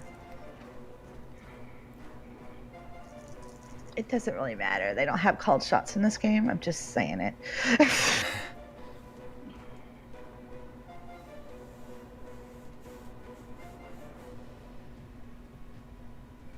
I have a 15. Okay, a 15, and base damage is 4. You take a swing at him, but he's able to kind of lurches / spins. At the same time, he raises his shield.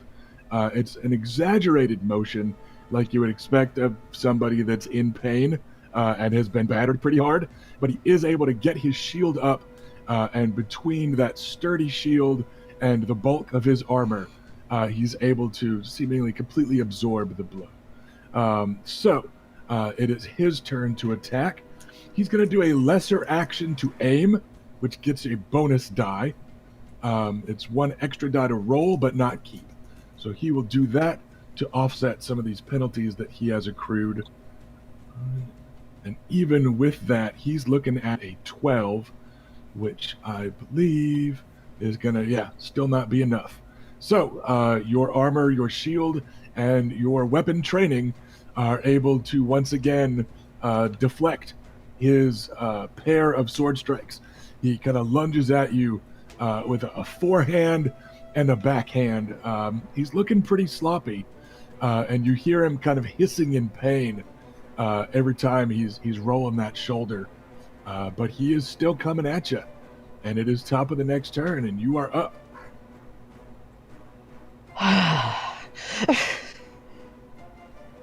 I will. Kill him. I will do that too, but 1 second. I thought you couldn't aim with a melee. You can. It's just kind of focusing for an attack, period. Like, normally you can't, as I just mentioned in chat. I'm kind of giving you guys all a bonus lesser action for this cool one-on-one fight, so more stuff is happening. But yeah, you can totally do lesser action aim and then an attack roll. He looks pretty not great, right? I mean, that's a little harsh. He's a good-looking young man. It's just, you feel like maybe somebody's hit him with a sword and thrown him off a horse lately. Just gonna say, not killing him would go a long way towards establishing that we're not out to kill them. Yeah, I mean, I think it's sufficient to just humiliate him, or just defeat him, and let's not actually kill him. I'm yelling, die, die, kill him.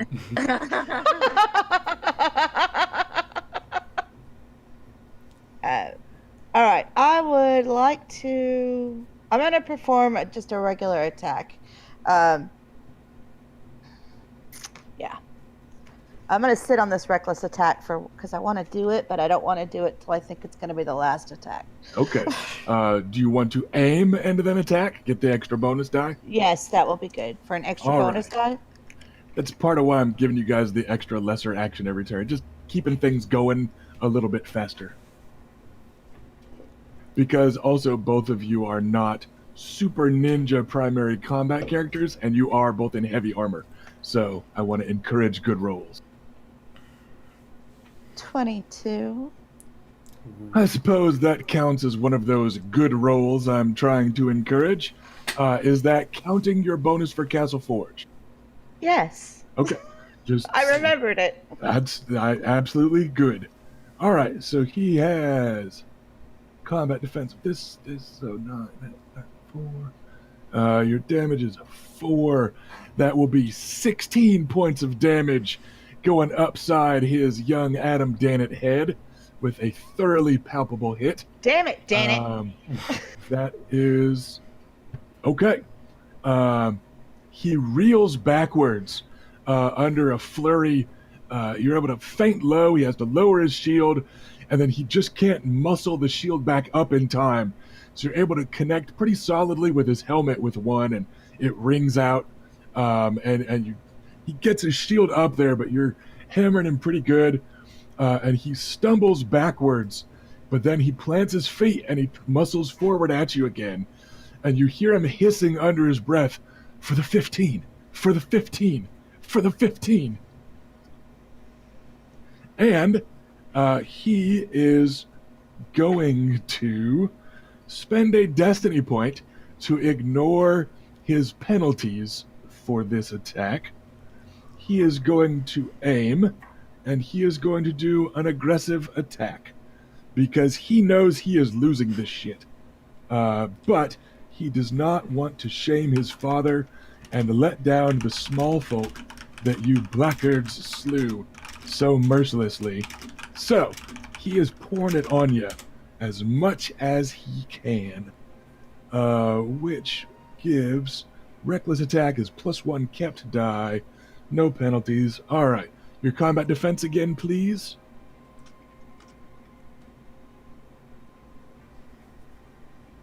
At 8. Hey, on this character sheet, does it factor in my shield? Because that'll make it a 10. Did you put your shield in on the Excel thing? Like, you just Yeah. kind of have to check the math. Yeah, if I'll it's- check it later. Go with Okay. 8. All right. Either way, he rolled a 20. So even if it's a 10, he's Yeah. looking at the same extra degrees of success here. So that's going to be 12 points of damage coming at you. I take back the 3 I just healed. So he is essentially chanting, might even be praying under his breath at this point. With every swing, with every lunge, every shift of his shield, he's saying, "For the 15, for the 15," and just laying it on, doing everything he can.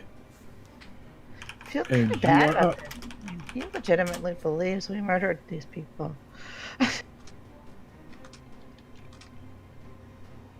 And it is your turn.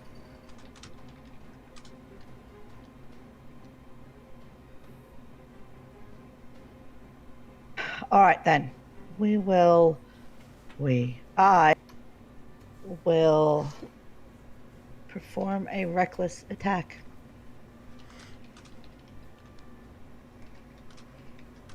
It's a greater action.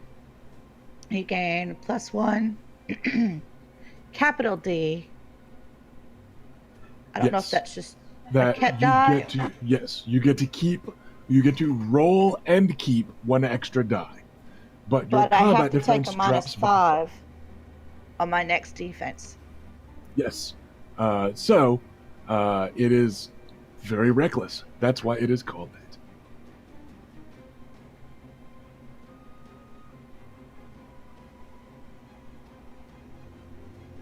So sling them dice and see what happens. Spoiler alert. Something. Eh.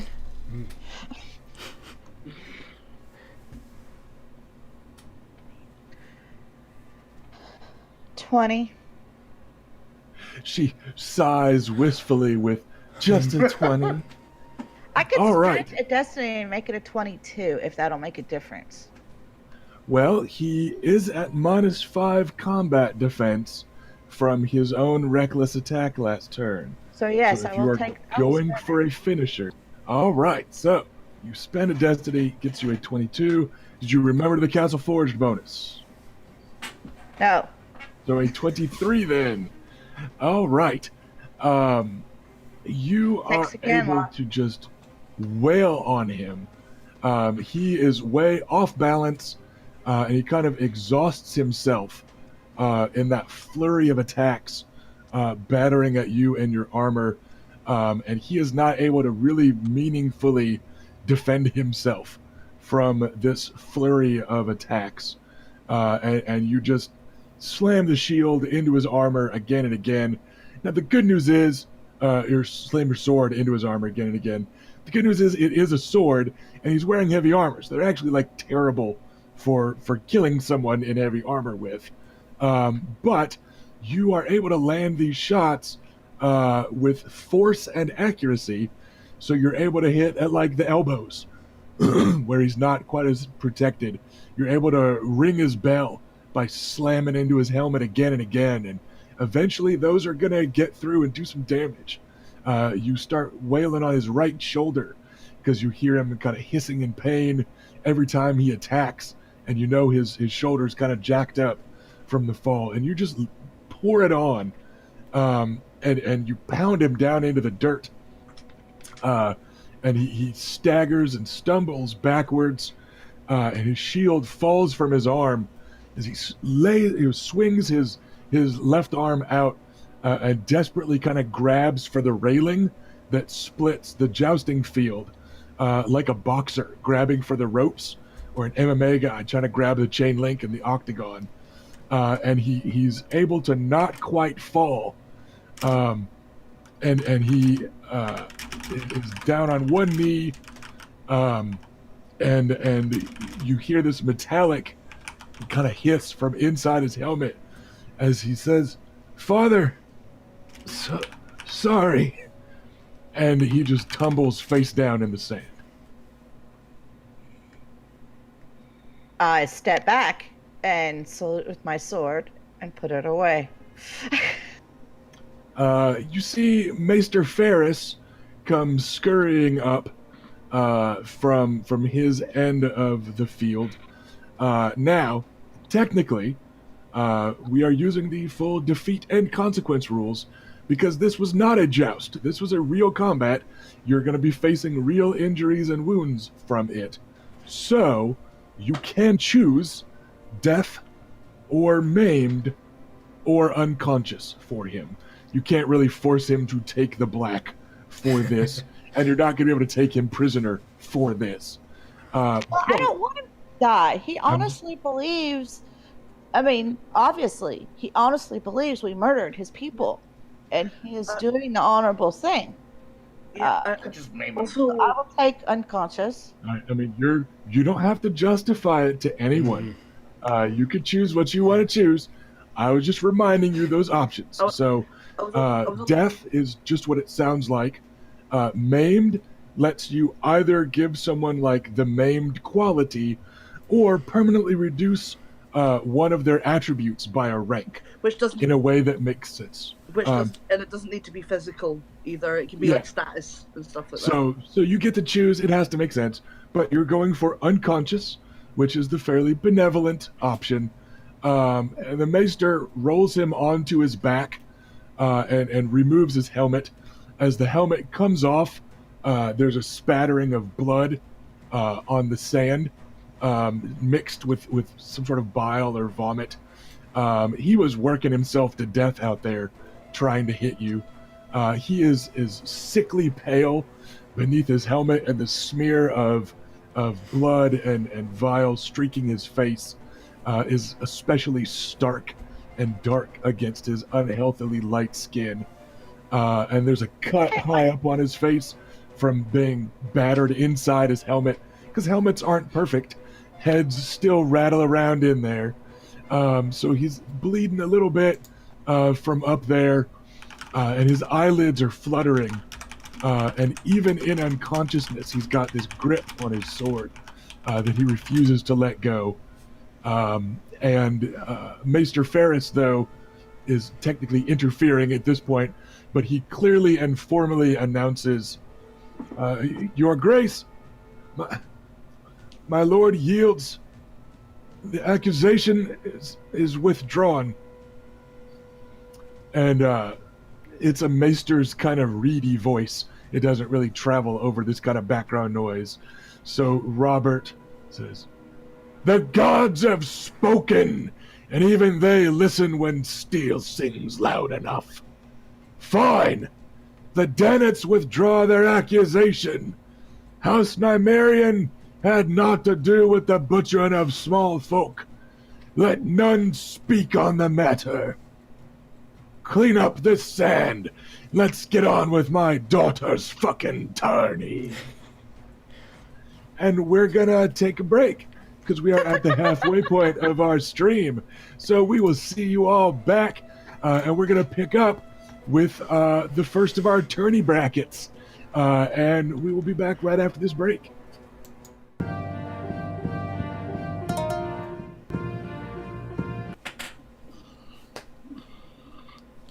And welcome back, everybody. Hopefully everybody grabbed some popcorn, got some snacks, hit the bathroom, and is ready to go for some top tier. Okay, actually, it's the bottom tier of the joust, because this is the everybody's in. But some top quality jousting action. So the matter of honor between House Nymaryen and House Dannet has been formally settled. Young Adam Dannet was helped/dragged off the field by his maester and some token accompaniment from young Sir Cletus Ironwood, heir to House Ironwood. The Lady Rhaena is free to classily celebrate her victory in whatever way she wishes. And we are going to kick it up with some joust. So what we are going to do real quick is let the chat decide which of the following jousts we are going to watch first. Do you want to see Sir Vannon Rivers against the Kingsguard Knight Sir Boros Blunt? Do you I am playing him. Yeah. Yes, you are. Do you want to see Lady Bela Nymaryen against Sir Gennady Shaneen, the Dornish Hedge Knight that may have Scorpion, the ancestral blade of House Will? Or do you want to see Sir Lucerys Nymaryen against Blackwalder Frey? Ooh.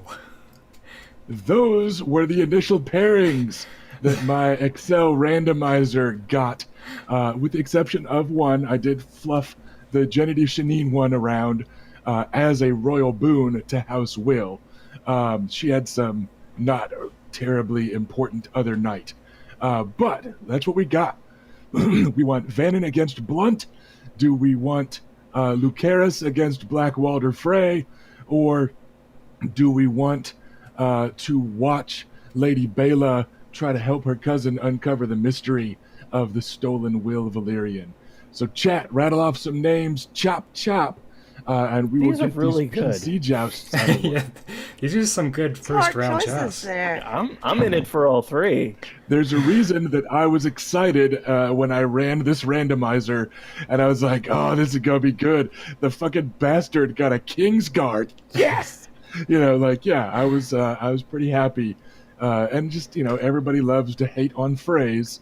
So Lucerys going up against Blackwalder himself was pretty strong. So we need somebody in chat, though, to pick which one we want to do first. They're all happening here on day one of the joust. But let's hear from it, chat. Which one do we want to see happen first? It looks like we have one vote for Vannon. So while they decide,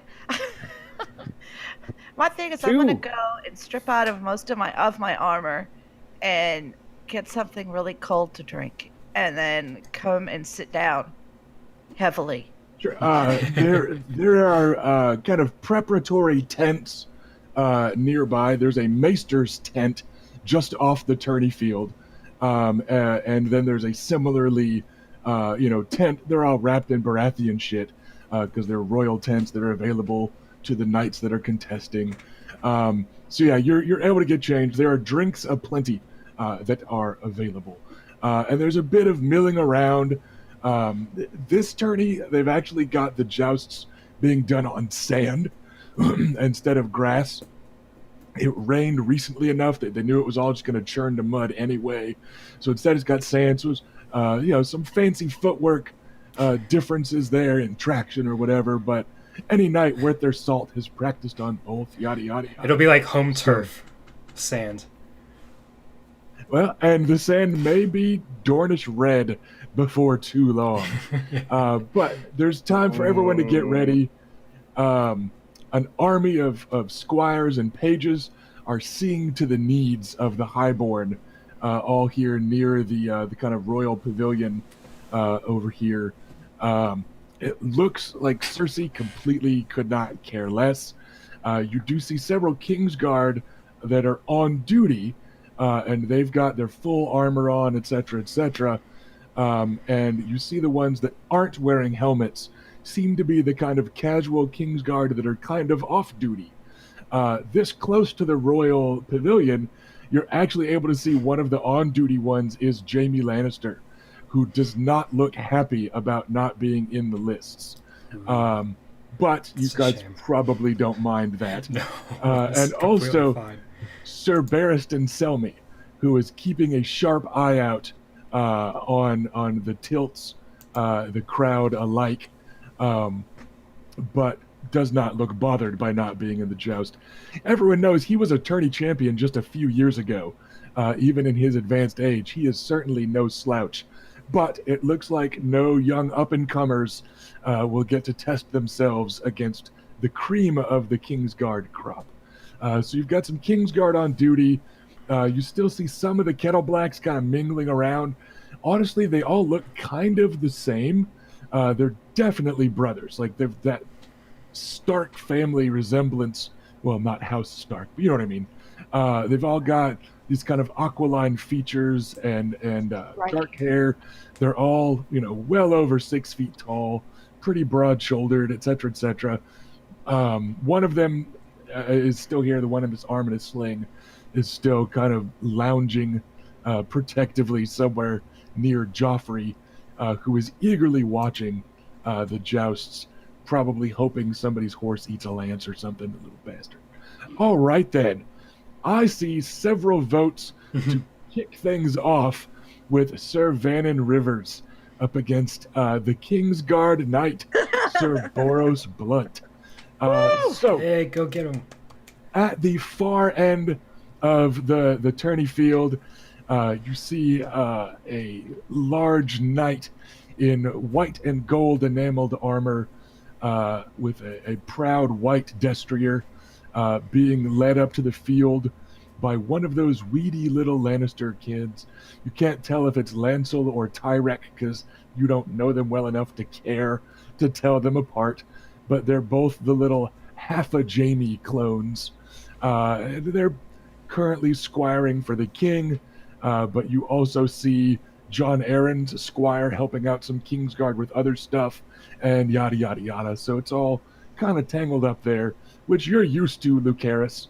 The Kingsguard and the king and the hand kind of all share, squire duties. It's an honor to serve any of them. So all the young pages and squires and stuff are eager to assist. And as the crowd murmurs at a Kingsguard member, aligning himself and getting ready to tilt, you're approached by a corpulent fellow in gaudily bright colors that are it's a quartered outfit with different Battery low. and pants legs and this, that, and the other. And he's got a large fantastically oiled beard that's kind of gleaming with oil in this Asosi fashion, and it's very kind of fancily ringed. It's not like braided, but it's definitely like styled. And he kind Charging of glides battery. effortlessly through the nobles and approaches Lady Reyna as the ranking member of the house, where you're all kind of standing on the sidelines. And he goes, your bastard faces a king's guard. Some would call that unlucky. If only it were a different Kingsguard, then I might agree. Ha ha! He slaps his sizable belly with like a clap, basically. He's like at a like snapping at a poetry jam, but he slaps his belly a few times so that all of him kind of rolls and jiggles with his laughter. And he goes, well said, my lady. Though the odds are still stacked against your newly spurred Riverlander, against the man in the white cloak. I wonder, would you be interested in placing a bet? Would you be interested in taking a bet? Haha! Ask anyone, dear lady. Illyrio Mopatis is interested in taking whatever he can take. And he bows over your hand and gives it a kiss. I smile. Well then, we are in luck. He's a smoothie. I Definitely a smoothie. jangle a coin purse. For out-of-character bookkeeping purposes, we are not going to do the extra layer of math of like 2-to-1 odds or 5-to-3 odds or whatever. We're going to say whatever amount you bet, you profit and get back. You can run an actual book for this. Yeah. So we're not going to do that. But the Magister of Pentos straightens up over your hand and quickly kind of like lets go of your hand at the jingling of a coin purse. The pretense has been dropped. And he quirks one eyebrow towards Lucaris and his jingling coin, and he goes, you have loyalty for your bastard. That is admirable. I think I will show loyalty to my host, His Majesty King Robert I of his name, etc., etc. So many titles in Westeros, I get them confused sometimes. Of course. I would expect nothing less. 100 silver stags on our boy. On our knight, actually. Very well. And he quirks an eyebrow to the rest of you. Oh, he's open for more.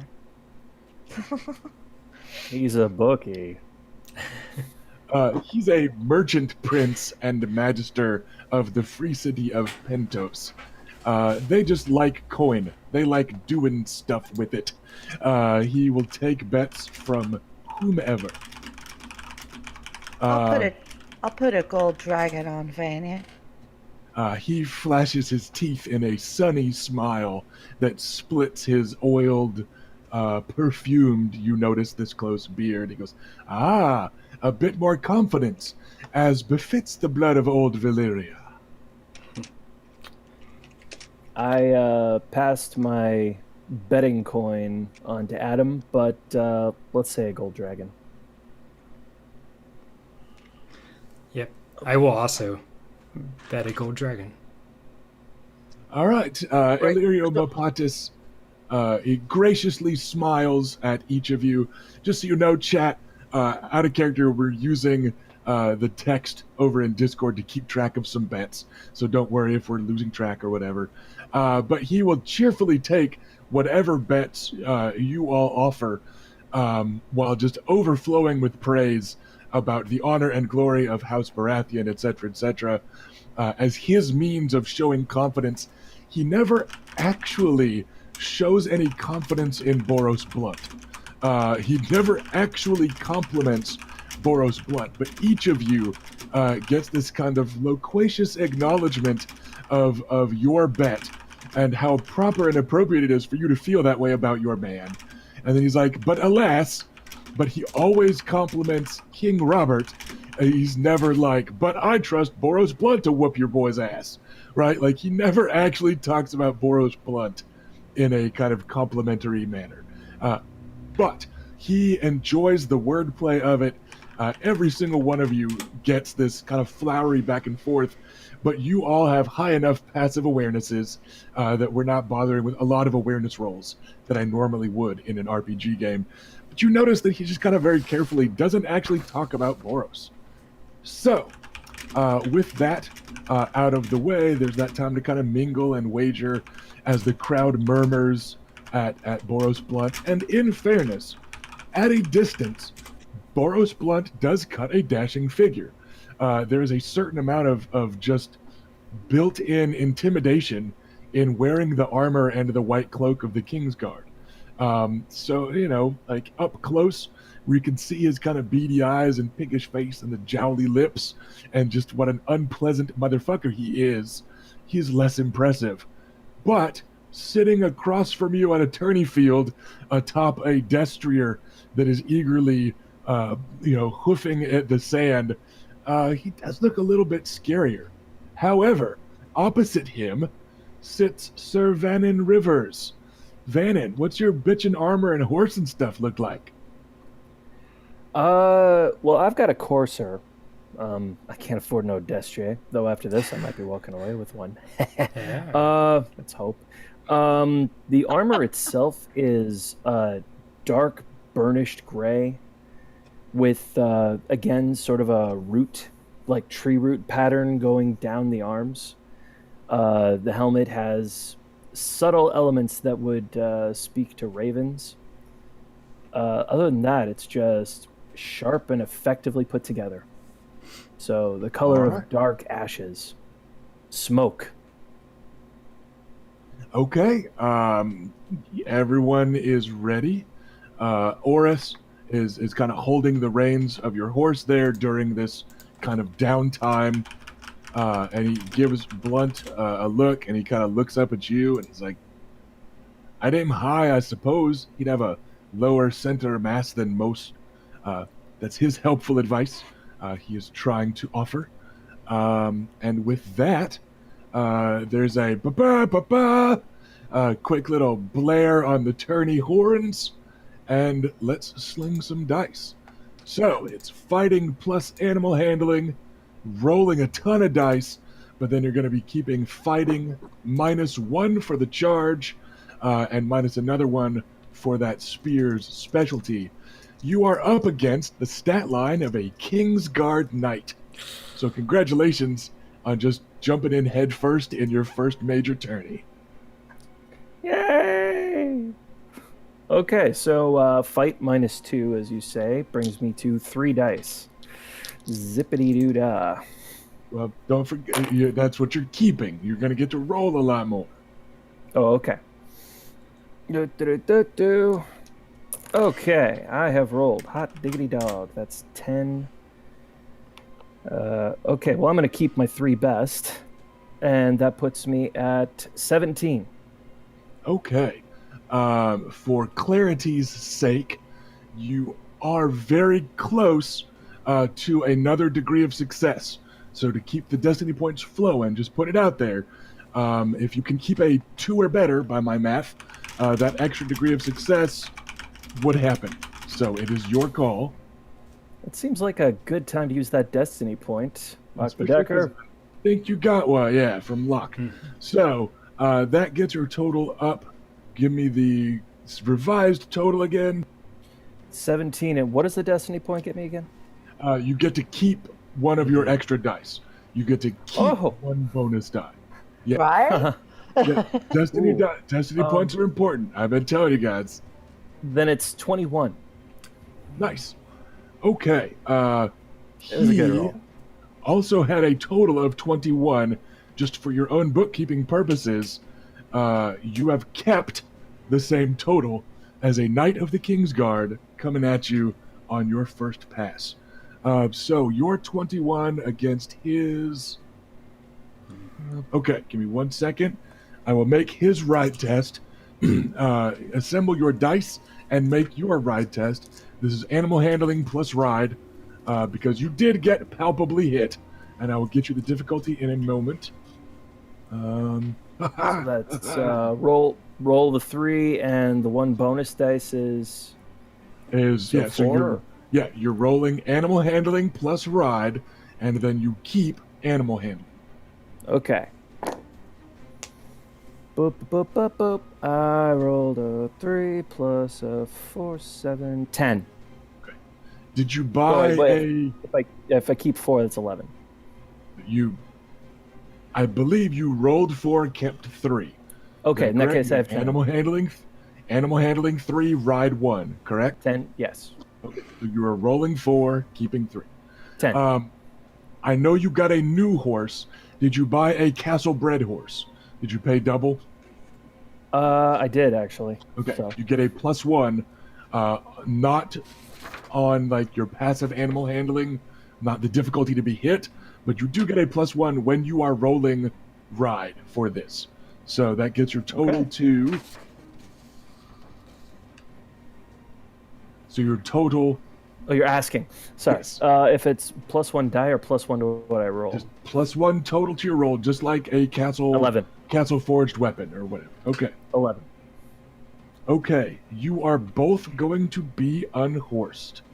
So you take 8 points of damage that armor does help with from the lance strike, but then you take 8 points of damage that armor does not help with as you are unhorsed. That is 8 total. What was the top die that you dropped for your ride roll? Like, what's the die you didn't keep?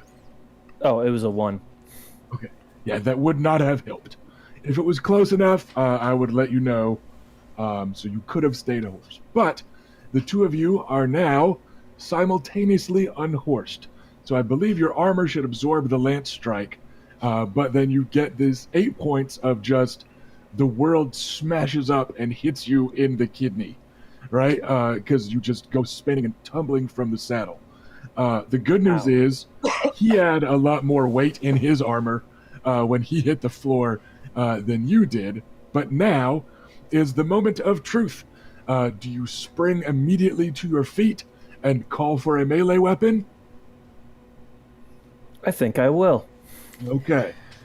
Because it is King Robert and he loves fighting, people are not automatically disqualified when they are unhorsed in his tourney.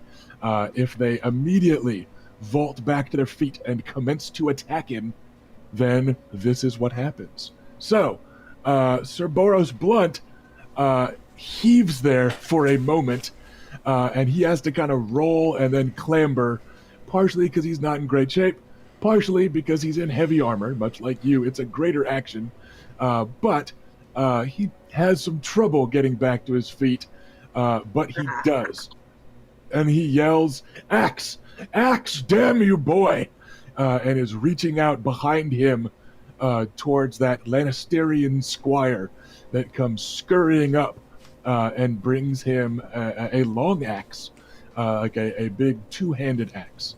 What are you bellowing for Oris to bring you? Out of character, we're assuming that weapons have been appropriately blunted, yada, yada, yada. So you can use the full armory that you already possess. But you have your choice. Ask for an Oris. If only. That's a blunt object. I'll go with Bastard Sword and Shield. Okay. Oris comes trotting up and hurriedly offers you your sword and your shield. And he gives you a kind of hesitant grin, because happiness comes only hesitantly to Oris. And he goes, "Well struck." Like, kind of like, "Oh shit, you knocked the Kingsguard out of the fucking saddle. It feels weird to congratulate you when you've been unhorsed, but like, shit, you knocked the Kingsguard out of the saddle." You know, that's what his face I grin at says. him. He's like, "I guess well struck is appropriate." And then the two of you have to immediately close. So it's not quite long enough for a take-a-breather action by design. You're both kind of winded and battered, but King Robert rewards aggression, so the two of you rush back to the center of the field. Now, you're going to be rolling agility with the quickness specialty if you have it. But do not. And your armor penalty applies.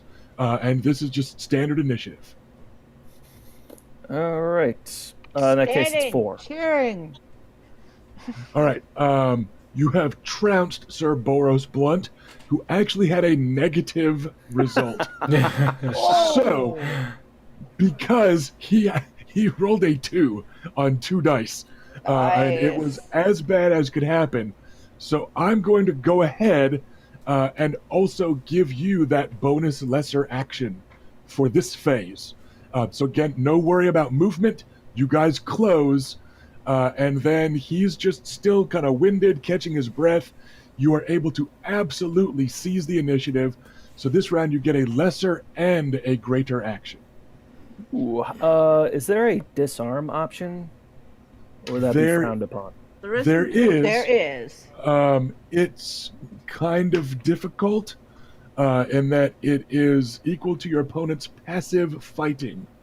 So it's tricksy, but you know it's going to be pretty solid on this guy. You attack against the passive fighting skill of your opponent, and you have to succeed with at least 2 degrees. So to give you an idea wow. here, that means you would need to roll a 25 or better against this guy. All right, I'm gonna. Can I just charge and shield bash him? Try to get him off his feet. You can. I will allow it this time because it's kind of awesome to do to Boros Blunt. But let's do recall that the knockdown rules are a little bit weird and broken in this game, so let's not make a habit of it, but fuck a bunch of Boros Blunt. So, go ahead. This is an athletics test against your opponent's passive agility. Which is going to suck. Yeah. So because you've kind of got this extra momentum going from his absolute garbage initiative roll, and also knockdown is just a lesser. So you can knock him down and then smack him with a weapon. Okay. Yeah, I rolled a 14 on the agility. All right. His passive, or it's athletics for you. It's against his agility. Right. Sorry, it's Did the you same. roll the right dice? It's the same. Okay. So technically you get a +2 to that test result because we're combining it with a move the way we described it, but you do not need it. So he is knocked down, and you will get +1 test die on fighting tests against him, which I believe is coming up right the fuck now. So sling that fighting plus any appropriate, using a bastard sword which has a training of 1. I don't remember how much long blade specialty you have, but just 1. Okay, so it's going to be 5 dice. Your bonus die gets eaten by the training requirement, but it's going to be 6 dice instead because he is prone. So 6 dice, keep 6 against the combat defense of Sir Boros Blunt. That I have better some- be freaking awesome. This is Okay, wow. That's a 10. That's a 20. He's gonna And get fired. That's a 29. And if it's my Castle Forge, there's a +1 on it. It is your Castle Forged. Again, in the abstract, the weapons have been blunted or they're wrapped in cloth or, whatever. But use the stats of whatever weapons you've got. So, that is a 29, 30. You had a difficulty of 4 on this roll. Because he's a big guy in armor and he opted for the axe instead of even bringing his shield because he was just fighting a bastard. So you hit him with, yes, degrees of success. What is your base damage with your bastard sword? 4. I'm not two-handing it. Yep. So that is going to be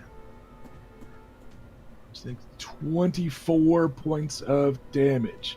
Now, he is in very good Castle Forged plate, which will knock the damage down to that. He has this much health, so that will knock the damage down to that. He is going to take an injury from that mighty, mighty swing. because he has to, because if not, you would have just one-shot him. But he is not going to immediately yield, because he is a Knight of the King's Guard. You are a bastard new to your spurs, and now it is his action. He is going to spend a greater action getting up, and he is actually going to take a point of fatigue to get himself a bonus lesser action, so that he can at least attack you. And he is actually going to do a reckless attack because he's really fucking mad. And because he did not roll well on this will roll, he is kind of wheezing and just grunting angrily. And in close, you can see like the whites of his eyes. Like he's offended that A, you unhorsed him, and that B, you challenged him after being unhorsed, and then C, that you have knocked him down and then just wailed on his helmet. He looks more mad than scared. So he is going to be pretty angry with this attack roll. What is your combat defense, sir? My combat defense. God, I hate this math. My agility plus athletics plus awareness minus the penalty of my armor? Yes. Plus Okay. the bonus from your shield. I promise we had this all written down somewhere. I know. 9 plus... Yeah. 6? Okay. He lands a 21 against you, which is a thoroughly palpable hit because his dice made up for that initiative roll. So that's 4 degrees of success. That is 24 points of damage from a long axe. Oof! So I'm dead. No. No, you're okay. Right. So first off, you lower it by your armor. That's right, so 10 off. Okay, so you have 14 points of damage left. What is your health score? I'm... Damn it. You're- 11, and I had you're- 8 already, so... Okay, so you had 3 health You points still left. take injuries. You're fine. You have 14 points incoming. You have 3 health left. What I would do is take an injury or a wound. You can take a number of injuries. Each injury you take reduces incoming damage by your endurance rating. Or you can take 1 wound and it ignores all the damage from 1 hit. The difference is that every injury you take gives you a -1 to rolls. So you roll, you do the math, and you subtract 1 point per injury. A wound gives you -1 die on all your tests. But you ignore all damage in a round. Yeah, so you ignore this whole hit for 24 points of damage. Yeah, but wounds have long-term consequences. They normally do, but remember we're doing kind of tourney wounds. So the shit, you will be given the opportunity to heal up at an accelerated rate, for instance, in time for tomorrow's joust. Okay, I'll take a wound then. I would say he rolled, one of his kept dice was a 5. The rest were 6s. So he will likely not roll that well again. I would blow my wound wad on that one, which is not something you want to Google image search. That said, Please don't It ever is the do that, ne- Frank. you're welcome. It is the next round, and you are still up first. I'm just gonna wail on the bastard. Okay. Would you could do you're a the bastard, reckless dude. attack. Reckless attack gives you -5 to your combat defense, but you get to roll and keep 1 extra die. Or another I'll make version of wail on the bastard would be lesser action to aim and a lesser action to attack. An aim gets you +1 bonus die. Not kept, but 1 extra one to roll that helps your average. That'll work. All right, so an aim and an attack. Okay, so do I still have that +1 die from before, or was that because of the knockout? Yeah, that was because he was prone. So yeah, it's going to be, I believe, 6 keep 5 plus 1. 5. All right, so that's 12, 14, 17, 18, 19. Okay, a 19 is 4 degrees of success because he is combat defense 4. Your base damage was 4, I believe, correct? Yes, 4. Okay, so 16 points. His armor eats that much of it. He has that much health left. That is another injury. You are able to batter at him very expertly. He is off balance. Again, you hear him wheezing out loud with kind of every heave and swing. But he is not down yet. He, though, is going to kind of backpedal and try to wheeze a little bit more softly. He's actually going to do a greater action to catch his breath, which is kind of also exactly what he's doing. It's not just recovering health points, but he's like, damn, this axe got heavier the older and weaker I got. He does not roll well. Currently, House Nymaryen has rolled 5 points more on catch your breath actions than the Kingsguard in this whole campaign. He did not roll very well for his 4 endurance. But he just kind of backpedals from you while waving a figure 8 and trying to kind of recover his mental balance and posture. So he recovers some health points, and now you are up again. Also, don't worry, he did not recover nearly as many as you have dealt to him. Can I, sort of goad him into attacking me and try to maneuver around him? He looks like he's on the slow side. There is a maneuver combat action. I don't know if it's the same kind of thing as what you're looking for. There's also counter attack, which I think might be what you're after, which is you wait for the attack to come in and it gives you a bonus because you're reacting. Yeah, the counter attack is a greater action. Yeah, but if he doesn't attack you in that round, it's just wasted. You don't get anything for it. Yeah, there is a maneuver action, but it's also a thing that is rolled against your opponent's passive fighting. Again, he's probably not the brightest member of the Kingsguard, or the bravest, or the most loyal, but he does fucking spar against those guys. And you feel like his actual fighting ability is pretty up there. So some of the fancy pants options maybe mightn't be as successful as you might like. Okay, so better to just keep on smacking him. Let me just have a quick look at counter attack because I'm not sure. I don't think it comes off passive. Yeah, it doesn't really help in this. It's mostly used to interrupt somebody on the charge or whatever. Yeah, it's totally fine. I'll just attack. It's fine. So aim and attack, or there are options. You can do a cautious attack where you keep 1 less die, but you get +3 to your combat defense. Or there's the reckless attack where you lose 5 combat defense, but roll and keep an extra die. So those are generally the go-to options.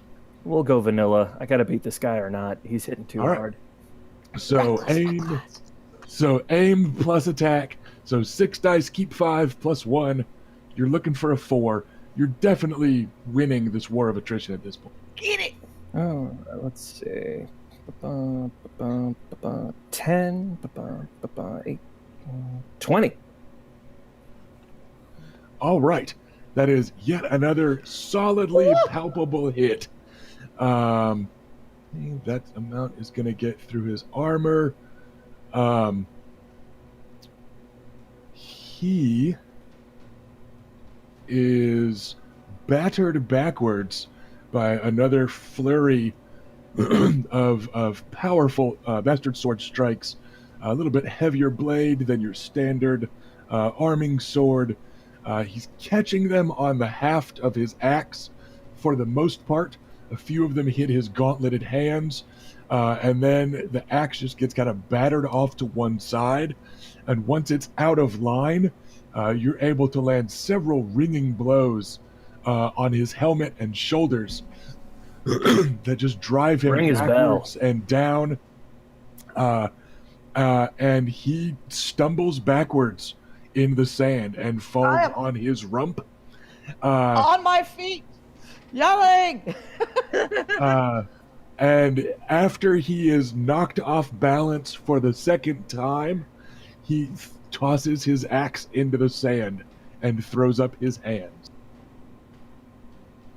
That's a yield. You just beat a member of the Kingsguard Knights Yay. in a tourney.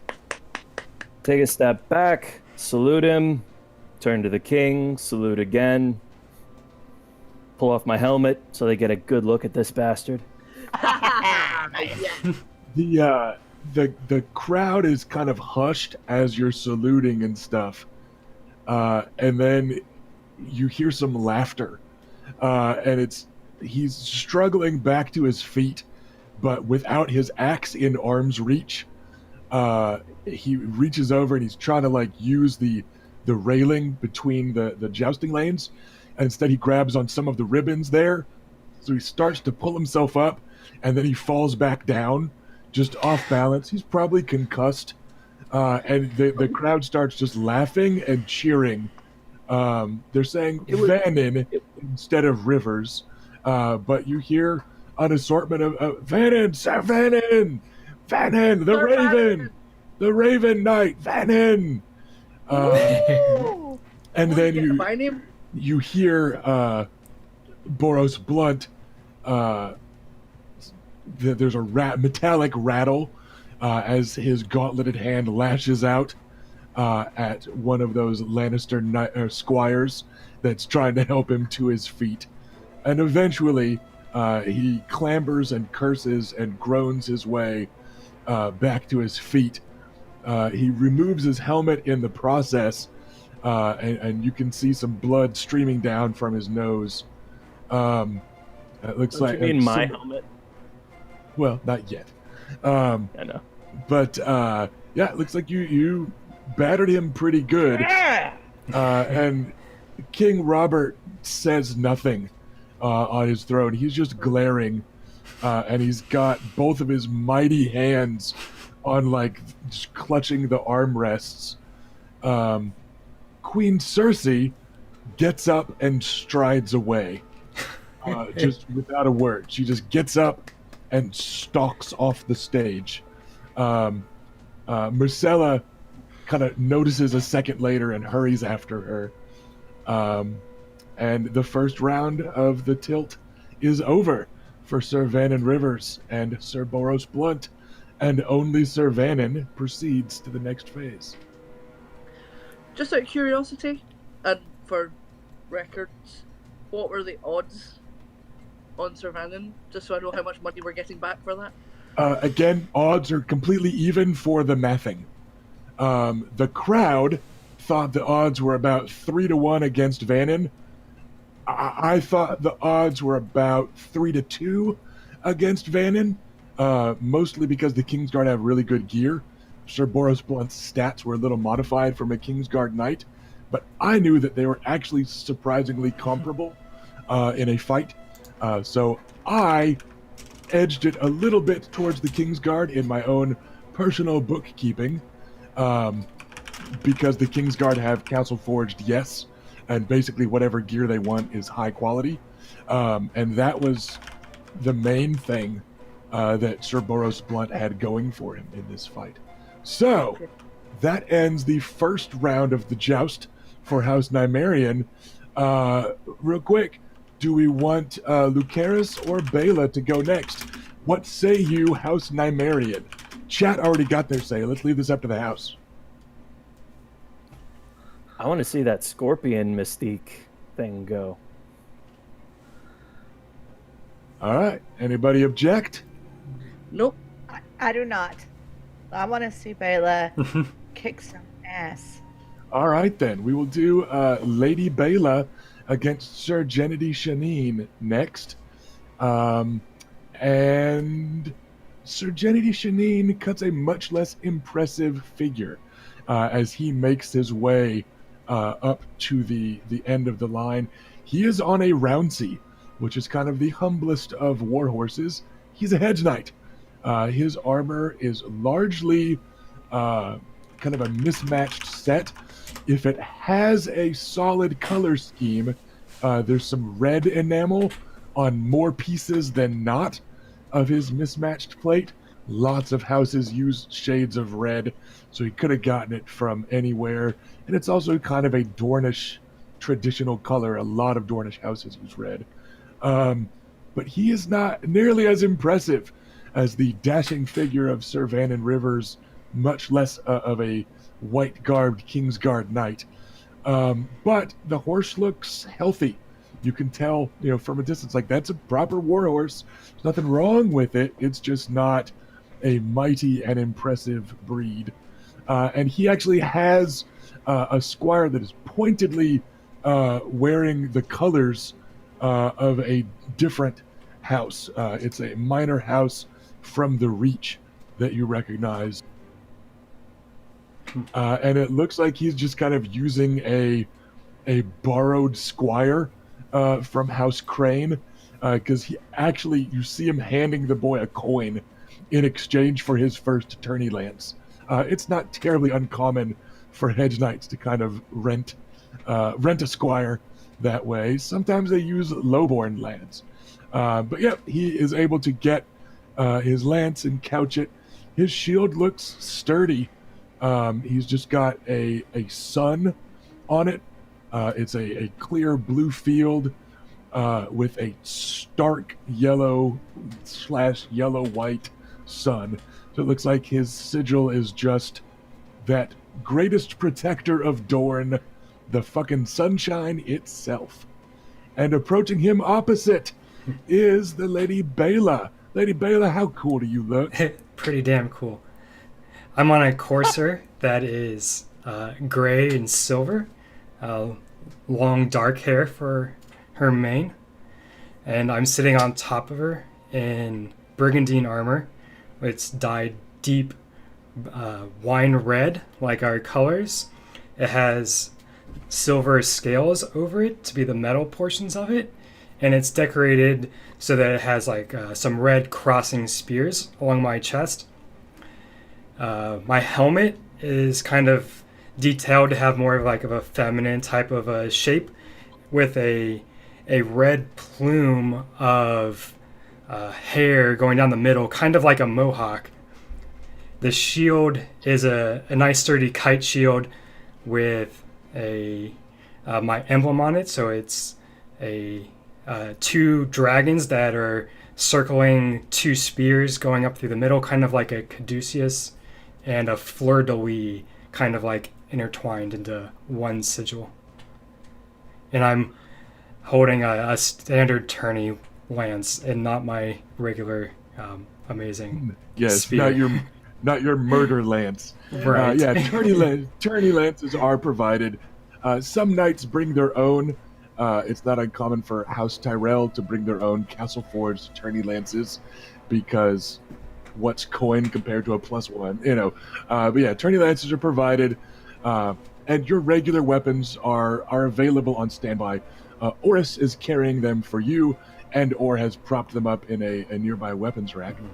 He's also holding the reins, and he kind of looks over at the knight, and he looks up at you, and he looks over towards your cousin, the Will of Will, who you see toasting you from the sidelines.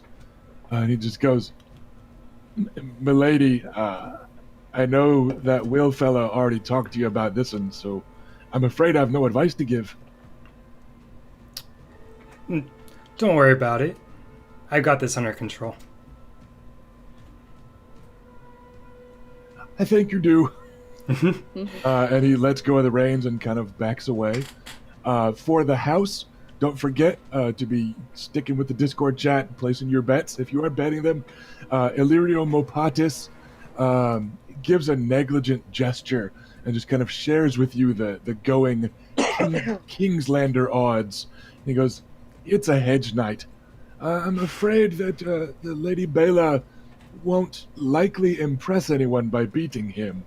Still, I suppose he's invited for a reason. There must be something about him of interest. I wonder what it could be," as he strokes his carefully oiled and twisted beard. Shitstorm. But, out of character, you're getting offered just even odds against this one. Because Jenny de Chanine is the only hedge knight here, so maybe a little bit less cool and impressive. But no less dangerous. So, let's assemble those pools. The trumpets to a prepare. And don't forget, since we kind of skipped it last time, there are modifiers potentially on this first pass if you want them. Yes. I'm going to stand up and be tall in the saddle so that I can show my confidence and get a little bit extra oomph into this first attack. You can do high in the saddle for +1 or for +2. I'm going to go with the full +2. All right, so you are very high in the saddle. Yeah. So that'll give you a +2 on this attack roll. It will give you a penalty to stay in the saddle, but you kind of don't mind that, especially this round. Right. So consider I'm supposed to fall off and encourage the fight on foot. This actually leans into that quite a bit. All right, so it's fighting plus spears plus animal handling, and then you keep fighting -1 for the charge, and I'm pretty sure you have a spear specialty, so you shouldn't have that training penalty. Yep, I do have 2 dice. Yep, it should be rolling about 1 million, keeping 3 or 4-ish, something like that. I get to keep 3. And so that ends up being a 19. Where'd you get a +1 from? The high in the saddle. There we go. Okay. I have. I was like, if you're keeping 3, yes. how'd you get a 19? Yeah, I have 17 on the you. dice and then 2 for high in the saddle. Right. Very good. That is a palpable hit against his 9. So, if you want a destiny point, just FYI, if you're able to keep a 2 or better-ish, that will get you another degree of success.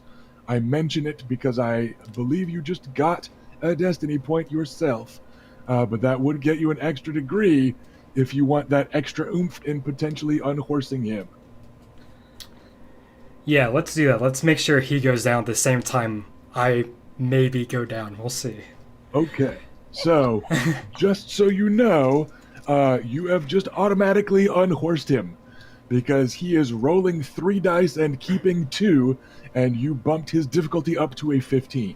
So you have very soundly unhorsed him. However, he hit you as well with an 18. He kept all 6s and actually had to drop a fucking 6 for that charge penalty. His dice were very hot. So your animal handling is 3, I believe. Do you have any ride? 1. So 13 is my jousting defense. Right, which means he got a 2nd degree of success on you. So you're looking at difficulty 12 to not be unhorsed. But you have a -2 or on it. you just choose to be unhorsed. Yeah, I am going to voluntarily fall. Right. Give me a roll. Let's make sure you don't fall and break your freaking neck. I see what Like, just don't roll all ones. Someone's got an interest in it going to the ground. I rolled a 12, but since the -2. It's fine. I was just looking for you to not get a critical failure. Okay. Because there are times, if you roll and fail by like more than 5, bad stuff can happen. So I might have just given it like a +1 of the unsoakable damage or something. Or maybe it would have just looked obvious that you were being unhorsed. But you are not obviously unhorsed. You are naturally looking unhorsed because you did get wallet pretty good by a tourney lance. Yeah. The damage that you are facing from him is 7. Okay. So I believe your armor will absorb the lance impact. It does. But then you take 7 for getting unhorsed, and that ignores armor. The good news is your animal handling is higher than his. So he's actually looking at a little bit more than that. And he is actually going to have to start this fight with an injury. So, you both go crashing to the ground. The world pinwheels around you on impact. And you are frantically clambering to your feet. And you look over and you see your opponent doing the same, though he's very pointedly kind of shaking his head as he does so, looking pretty rattled. And you hear him yelling curses just under his breath. He doesn't have a squire bringing him anything. He He draws the sword from his belt. Oris was already about halfway to you. Great. Because he knew you were getting. He's like, I've only known Lady Bela for a couple of weeks, but she's not the stay lying down sort. Hell no. She didn't die in that fall, so I know the bitch is getting back up. So he's already kind of running at you, and he's got the spear reversed, and is holding it perhaps a little bit dangerously close to the head on his end, and using the reach of the spear to pass it to you, from like halfway across the tourney grounds. So you now have your spear. Again, it's Valyrian steel. It's very dangerous, but by default, we're going to assume that you're just doing tourney levels That's of correct. wounds and injuries, which you hope is also true of your opponent, because as he finishes gathering his bearings, his sword already in hand, and getting his feet under him, you see the smoky dark ripples of red and gray in the steel of his blade. He's got cloth wrapped around the hilt as kind of an ornamentation. It certainly isn't likely to be some woman's favor or anything like that. It just looks kind of like a scruffy rag that mercenaries sometimes decorate their shit with. So he's trying to dress it down. You can tell that the grip itself is just wrapped in leather cord. So it looks like the hilt and the grip have seen better days, but that is definitely a Valyrian steel blade that you now face. All right. Maybe it's just hiding all its inherent ornamentation. All of King's Landing. Yeah. You guys all hear, like, the whole crowd, like, everybody, like, takes in a breath, like, holy fuck, these are Valyrian steel swords.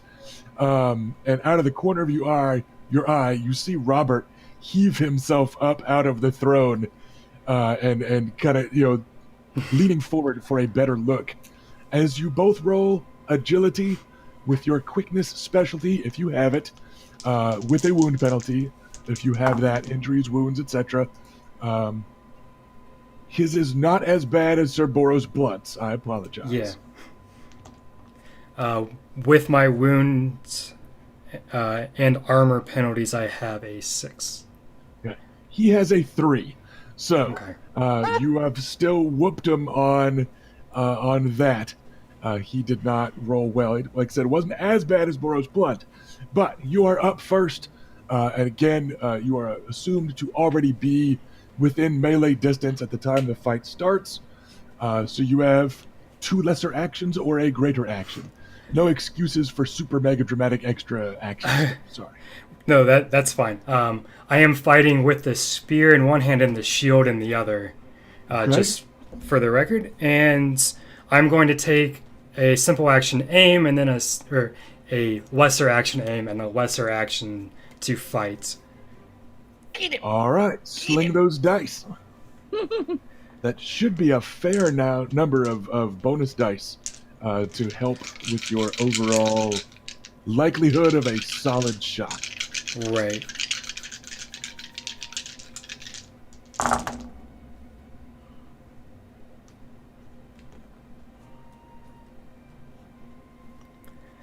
I have a 21. Ooh. Hot damn. All right. That's 4 degrees of success, which is a pretty fucking solid opening volley. What is your base damage? 4, and I also have Pierce 1. Right, so that's going to lower his armor value, but there's 4 degrees of success. It's going to be 16 damage. Knock his armor down. He will take that much damage. Already took that much damage. That is a second injury, which is not the way you want to start a fight. But it looks like he is game. So he's able to get his sword and shield between the very, very worst of it. But you're able to just jab at like the joints of his armor over and over again. And once, like right center of mass, where the tip actually penetrates his breastplate, just deeply enough to let him know that you can. I know you're not out to necessarily murder him. But it is a startling opening volley. And he kind of backpedals against it to kind of avoid the worst of it. And then he reaches up with his sword hand and kind of hooks his helmet with it, tosses his helmet off, and gives you a yellow-toothed grin, a Dornishman to Dornish woman. And he goes, "I have steel as well," and advances on you with a flurry of longsword strikes. He is rolling a pretty healthy handful and keeping 4, but he is facing some wound penalties. What is your combat defense? 11.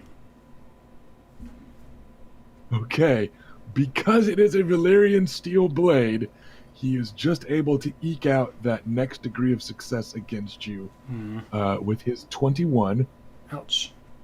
So 3 degrees of success with a Valyrian steel sword is going to be 18 damage. Oof. Because his Valyrian steel sword doesn't have fancy piercing and stuff. It's just extra damage. So it adds up pretty quickly. No piercing there. You get your full armor against that. And then remember, you've got kind of tourney rules for injuries and wounds. Right. So I'm going to have to take a wound in this case. Okay. As an option, remember, you can spend a destiny point to make somebody drop a die. In this case, he would only be dropping his 2, but I did let slip that he only barely got that last degree of success. So it would be dropping the damage significantly. If you wanted to spend a destiny point, it would drop the damage to 12 from 18. Is that for the round or the scene? It's just for that attack. You can spend a destiny point the same way you can spend a destiny point to keep an extra die. You can spend a destiny point to make an opponent lose an extra die. So you would be knocking his roll down by a die, and since I just mentioned he barely got that last degree. Yeah, let's do that.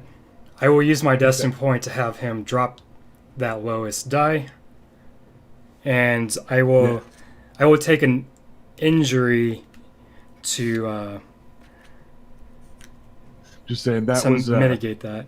Yeah, because he barely got that degree, and because the base damage is pretty high, it opens up some different management options. And you are up next, because there is only 2 of you. So, it's your turn. Okay, I am going to drop the shield and then go to my natural two-handed fighting with this weapon. I'm going to aim and attack again. All right, you're going to have +1 damage for using it two-handed. Plus, you just kind of look a little cooler and can do different twirly, tricky stuff. Oh, gosh. Well, my good rolling has not continued.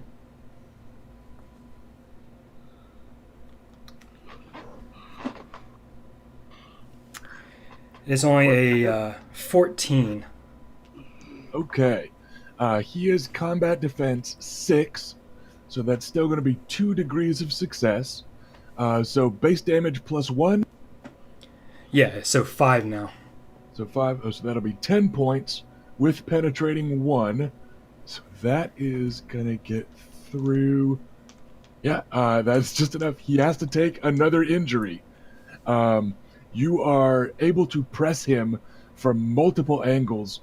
The most solid hit you're able to land this time is actually smacking him in the face with the butt of the spear, because he hauled off his helmet to kind of gloat and maybe flirt. And so the most solid hit is that one, but it definitely lands. He is up, and you can see he is no longer smiling. He's no longer kind of gloating and all that. You are putting some very, very real pressure on him. He is actually going to change tactics and start attacking kind of shield forward a little bit more. Here is a defensive attack. He only gets to keep 3 dice on this, and he has wound penalties enough for a -3. That is, or sorry, injury penalties, I should say. That is a 13. Okay. Yeah, so I'm at 9 right now for my combat defense. Okay, so that's just 1 degree of success. He's not Yep. getting any extra at you. So Mhm. that is 6 points. So I believe you are able to nimbly pimbly, flippy twirl, trust your armor and or parry, etc., etc. But he's coming at you kind of shield forward and probing with a couple overhand strikes, trying to get the better of you, but it is not working. Okay. And it is back to you. All right, so I'm considering going for the reckless attack, but not yet. I want to save that for when I think I can finish it, and I think I need 1 more regular attack first. So I'm going to aim and attack. All right, another flurry of spear strikes comes at him. And this one is better. I have a 19.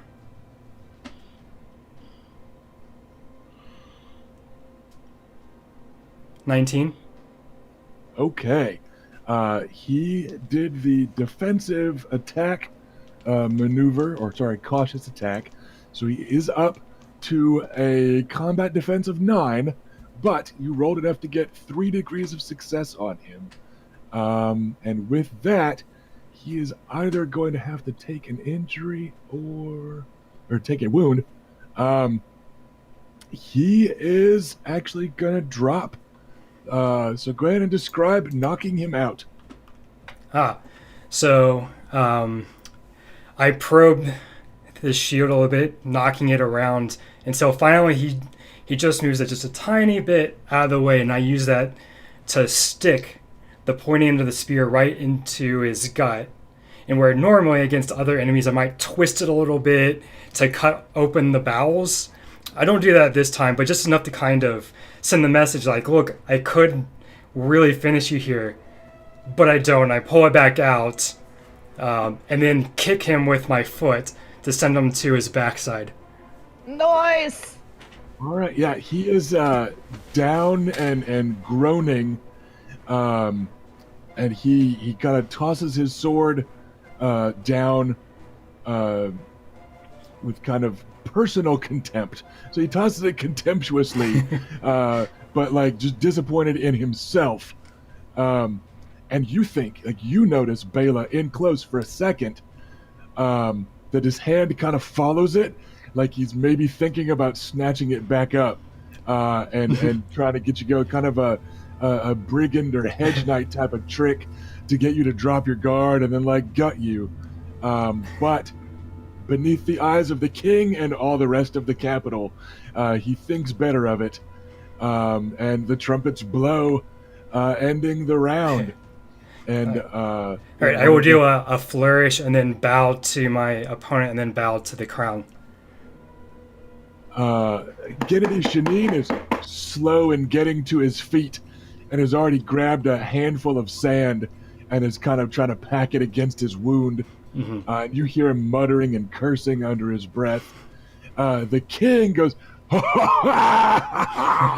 and slaps his hands on his knees, where he kind of had his hands on his knees to like lean forward at the edge of the pavilion to watch the fight. And then he slaps both of his hands on his knees, and then straightens up and he goes, lost to a girl. You throwing us are so backwards. Well struck, though. Bit of blood in the sand there. Not bad for a dragon fucker, he mutters as he makes his way back to his chair and tosses himself into it. So, House Nymaryen is 2 for 2. I believe that leaves young Sir Lucaris. All right, Luke. The good news is we look good whether I fail or not. So There you go. Pressure's off. You're like, the good news is that's 2 out of 3, kind of 3 out of 4. So, like, we're good. So, Black Walder Frey approaches at the far end of the field. The fucking Frey. Who get You him, recognize one of those little Frey shits. The one that stabbed Oris is opposite. And you can tell as he's leading Black Walder's horse up, he's in a deep brown courser that he's riding. And as he's leading Black Walder's horse up, he's kind of like, he's doing that like 13 or 14-year-old gesturing and explaining and pointing. And you're pretty sure he's hurriedly telling Black Walder what happened between him and Oris. I'm getting tattled on. Yeah, exactly. He's like he in the mean one, Papa. You know, but he's not his Papa, but you know what I'm saying. But yeah, like it looks like he's telling a story. Black Walder already, without his helmet on, his features are closed off. He is not a passionate or expressive man. His features are just kind of blank and absolutely uncaring. He's got half-lidded eyes, very black hair. He's a great-grandson of Walder Frey. And he's somewhere in line. But he's got kind of a pointy black beard. He's got a white kind of tunic on over just matte black armor. And the tunic has a black version of the twins on it. So the two towers with the bridge between them.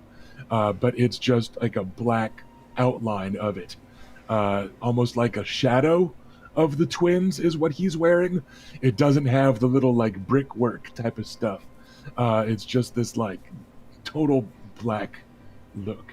And he just looks completely disinterested in what this fuck off third cousin or whatever the shit is talking about. Like, without his helmet on, his features are already closed off and unreadable. Like, he's like, fuck you, kid. I don't care who you stabbed or why or what this guy fucking said about you. You're not my fucking kid. You know, so he does not seem to be terribly impassioned by the pleas and petulant tantrum of his nominal squire. Oris guides your horse up and then just kind of looks up at you while he's offering you the shield and the lance, and he goes, if I give you a silver, will you ride right past him and just stab the little fuck? It'd be a little more expensive than that, my friend. He shrugged his huge shoulders and goes, that's about all I've got lying around. But, well, they say Black Walder's one of the scariest Freys. Stay sound in the saddle and try to unhorse him.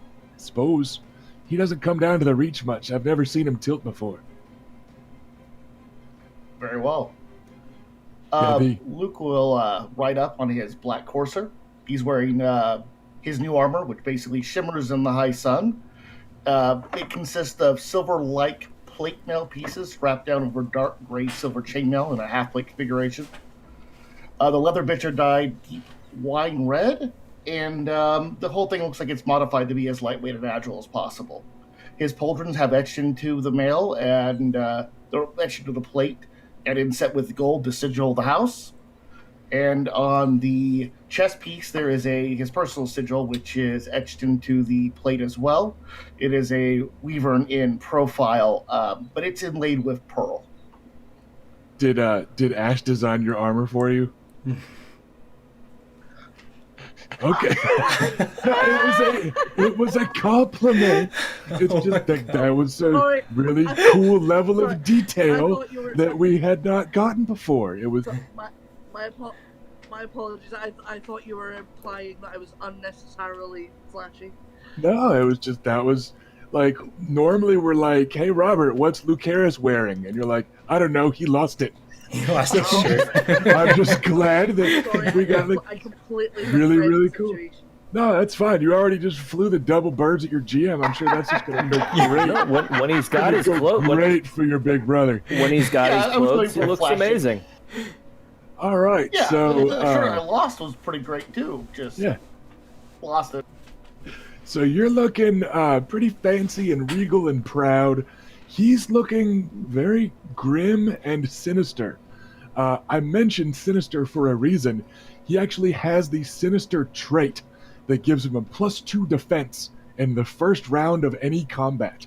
So there's just something unflappable about him. Those half-lidded eyes and this complete lack of interest. He's paying no attention to the crowd. He gives the barest little dip of his lance towards the king during the introductions and stuff. He's just here to fucking stab you. That's what he's here for. That's it. Nothing else seems to interest him right now except for that featureless face riding at you, lance first. You can tell that's his focus, and it's a little bit rattling. So he's got a +2 defense on the first round of this combat. He's not going to get it on the first pass of every pass of the tilt, right? So even if you guys stay a horse multiple times, it does not last forever. It's not a new combat every pass or whatever. But just be aware, he's a little bit in your head. Just the way you're like, how can somebody not be into the fucking grandeur and glory and attention? Like, why are you a knight if it's not to get chicks? You know, and like the way that Right? he's just disinterested in all of this. It's a little in your head. Do you have any Okay, plans got it. for a jousting stance? Yes, I'll use the braced stance. All right. So that's a -1 or a -2. What you gonna do? We'll go -2. Okay. So that's gonna be a -2 to his attack roll, chat, so you know. But it's a +2 to stay in the saddle if he gets hit. So let's assemble those die pools. It's fighting plus spears plus animal handling. And then you are keeping fighting -1 die for the charge. Okay. And a second die. I think you have spears specialty though, right? I do. I have Yeah, okay. +2 in that, and Yeah. then So you're good on the spears. So it's going to be keeping fight -1. All right, let's Okay. roll them. And as we've been doing, we'll handle your total first. Just FYI, it's probably going to be a little bit more impressive than his. He's got lots of Okay. average going on. yeah, I'm going to actually spend a destiny point to keep an extra dice, Okay. and so give me 4 total. I am going to let's see. I have 19 minus the 2 plus 1 from Beacon Castle Forge, so -1, 18. What is Castle Forged? Oh, shoot. You're right. I don't have my spear Okay. with me. I have I'm the like, turning lance. you guys went Had it. shopping last time. I thought maybe you shelled out the money. I mean, it's not impossible to have Castle Forge Yeah. tourney lances. All right, so we're looking at an 18 total then, is that correct?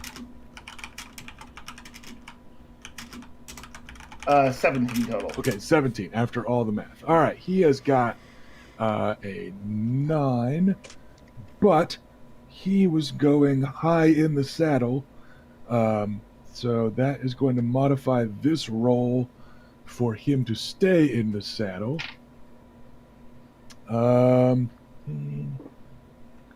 Okay. Your lance shatters against his shield. And he will go tumbling out of the saddle.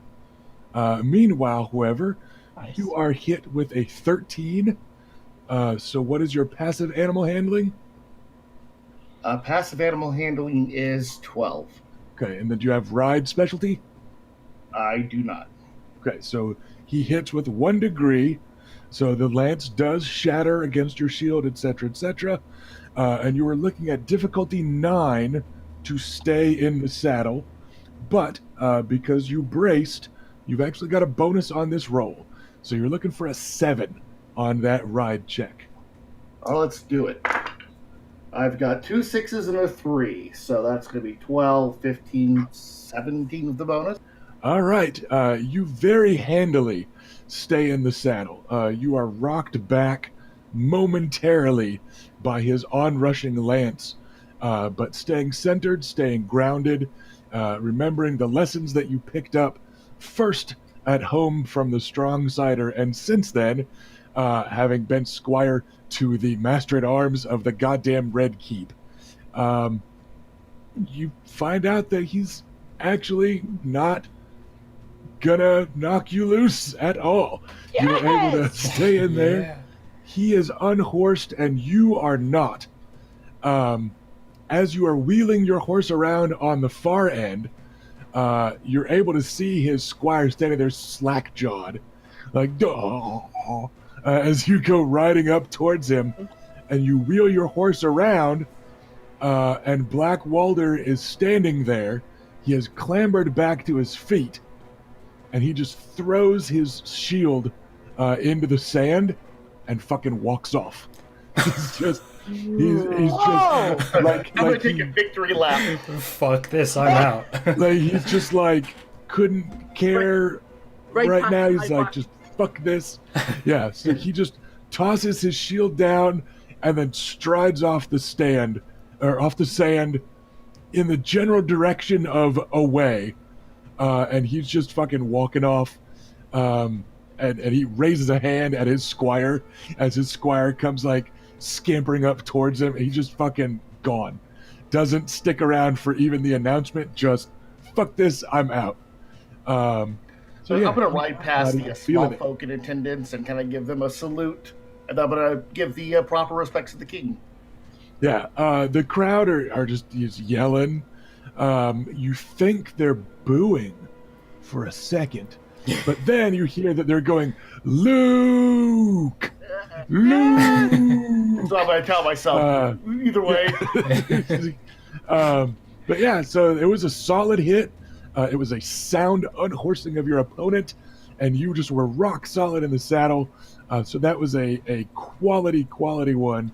And that King guy's Robert just kind of grunts cheerfully, like, ha! Sound hit. Should have bet more on you. And that is going to do it for the House Knights in the first round of the tourney. Now, we have about 30 minutes to go. So I'm going to leave it to the chat because I Excel spreadsheet randomized a list of 62 knights that are all canonical knights that are of a fighting age and able to be here in King's Landing. And I've got all the brackets ready to go. And I know which of the knights should beat each other. Are you guys interested in spending some time going through these brackets and seeing who makes it to the next round? Giving the PCs a quick chance to gamble on each one. Yes. And we're just going to kind of engage in the spectacle of the tourney, I think. You're not going to, we're going to be fuzzy-wuzzy with the time again. You guys are able to get changed out of your armor if you want to. But we're not going to make anybody, like, miss the fun stuff, right? So, we are going to start at the top. We're going to have Illyrio Mopatis, who is, by the way, absolutely unflapped by any of these losses. Even the ones that are, a handful of gold coins at a time, he's just laughing the whole time. Like, oh, well struck. He's like, oh, you Westerosi Knights are so good at this. And, just absolute good cheer, not even sometimes acknowledging a loss. Instead, he's just, just reaching for more wine. He mentions in passing, in between rounds at one point, it's like, I'm quite a fan of yours, by the way. Your father sends me a case every year. This wine is not good compared to yours, but it is all right.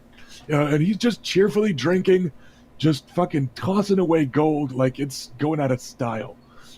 He's not like upset about any of the losses. He compliments each of you, like after your win, when you come back to the group where you're all kind of hanging out. He is like, "Hail the triumphant hero!" Just in a good mood about fucking everything. He's just having a good time. You are joined for a bit. I'm assuming you guys don't like shove him away, but Orton Lugas will come over. He is not going to gamble, and you notice that he is drinking only sparingly. But he just walks over from where his brother is, and his brother is drinking uproariously and has made his way up onto the royal stage. So he's actually like sitting on like a little stool, and he and Robert are sitting there, and it looks like maybe they're doing a drinking contest as the day progresses. Like if somebody gets unhorsed on the first pass, they have to chug their whole thing, type of thing. Like they are just getting very drunk and very loud. And Orton clearly just has no interest in that. So he's just kind of made his way over towards you, kind of sour looking on his face. But let's make our way through these rounds a little bit. Again, players, use our Discord chat to name drop who you're betting on and how much. And again, just in the abstract, instead of role-playing every line from Illyrio Mopatis, he's just cheerfully taking whatever wagers you make. So, up first, we have Sir Robert Brax of the Westerlands against Sir Justin Massey. Robert Brax has 2 purple unicorns on a white field, and that classic golden yellow hair that marks so many of the Lannisters' bannermen. Unfortunately, he is up against Sir Justin Massey, who is a knight of some renown. And it's not to say that House Brax isn't renowned or whatever, but Justin Massey just looks more confident in the saddle. He looks a little bit rugged and older. He's also a handsome blonde fellow, but he's got a very neatly trimmed beard and the distinctive green, red, and blue spirals of his house. And you recognize his name from some other tourney lists. So the feeling you get is that Massey is a bit more favored here. So, again, everyone's got a little bit of time. Trumpet fanfare. You're able to lay your coin. And sure enough, on the third pass, Sir Robert Brax is pounded from the saddle. Lance shatters on the twin purple unicorns of House Brax, and he is trounced.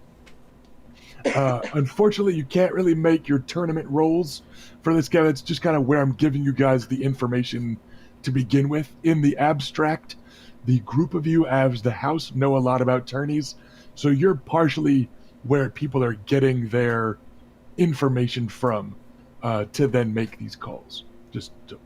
So, House Brax falls in the first pass. Justin Massey makes it into the next round.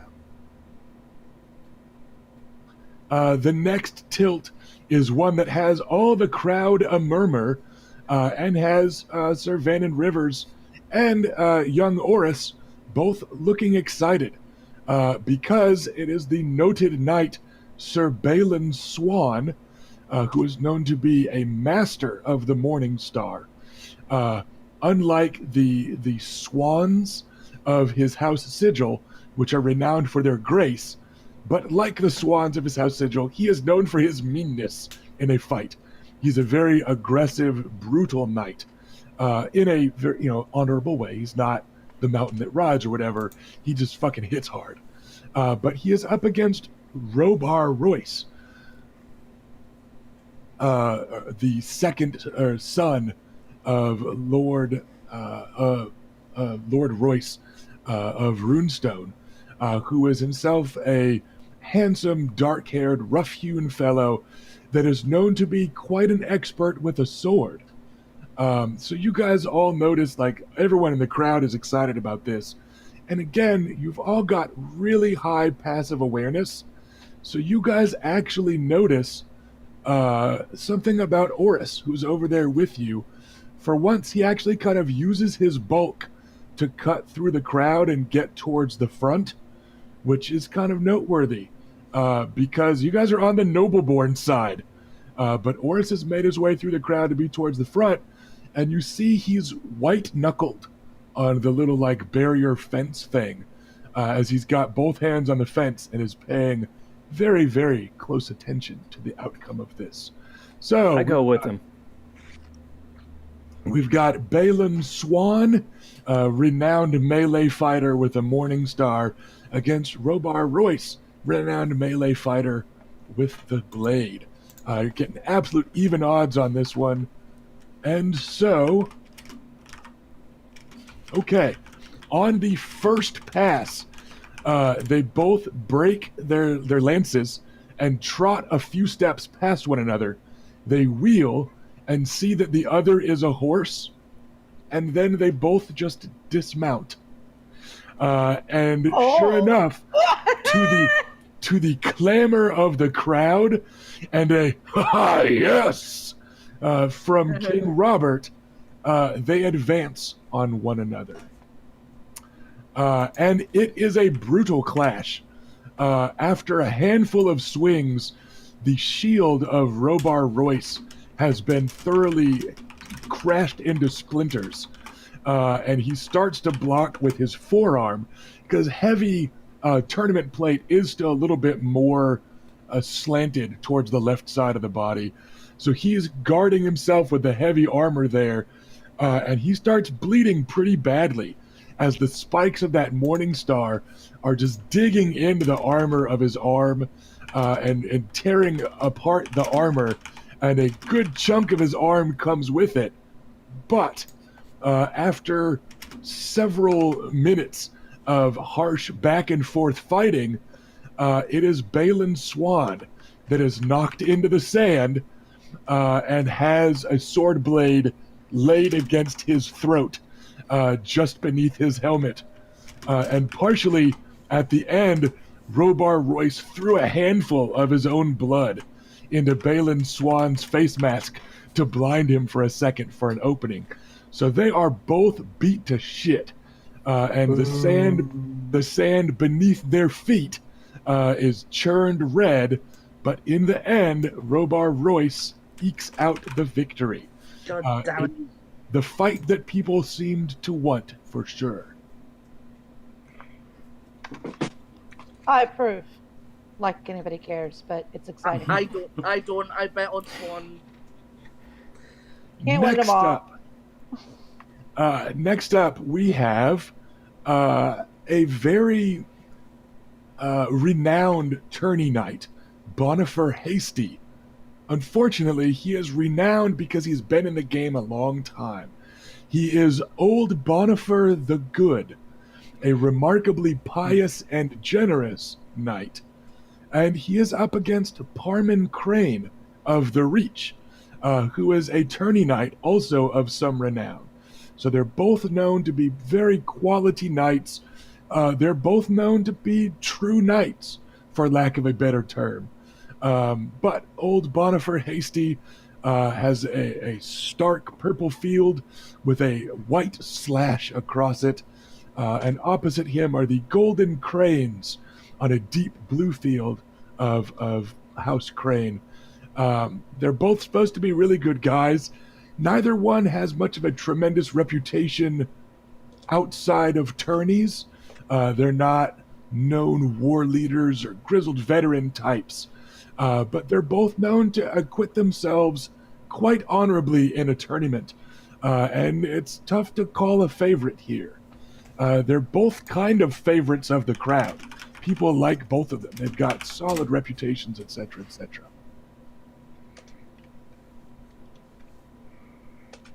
And as the dust settles, after 7 passes, that's the cap on this one. If neither is unhorsed after 7, they're going to stop. There are 7 passes.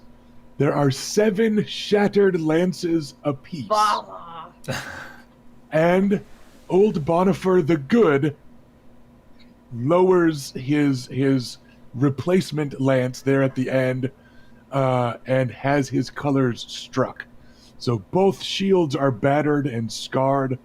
Both knights are battered by just 7 passes of back and forth, expert lance placement, expert shattered lances, and old Sir Bonifer yields the sand to Sir Parman Crane, the younger and hungrier of the two.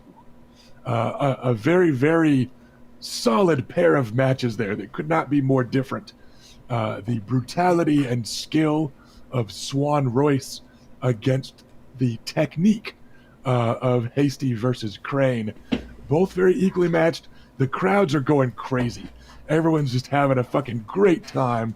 Several of these have been really, really close. But up next is Sir Preston Greenfield, wearing the white armor and cloak of the King's Guard. Sir Preston is actually beloved of the small folk, quite the opposite of Sir Boros Blunt, for instance.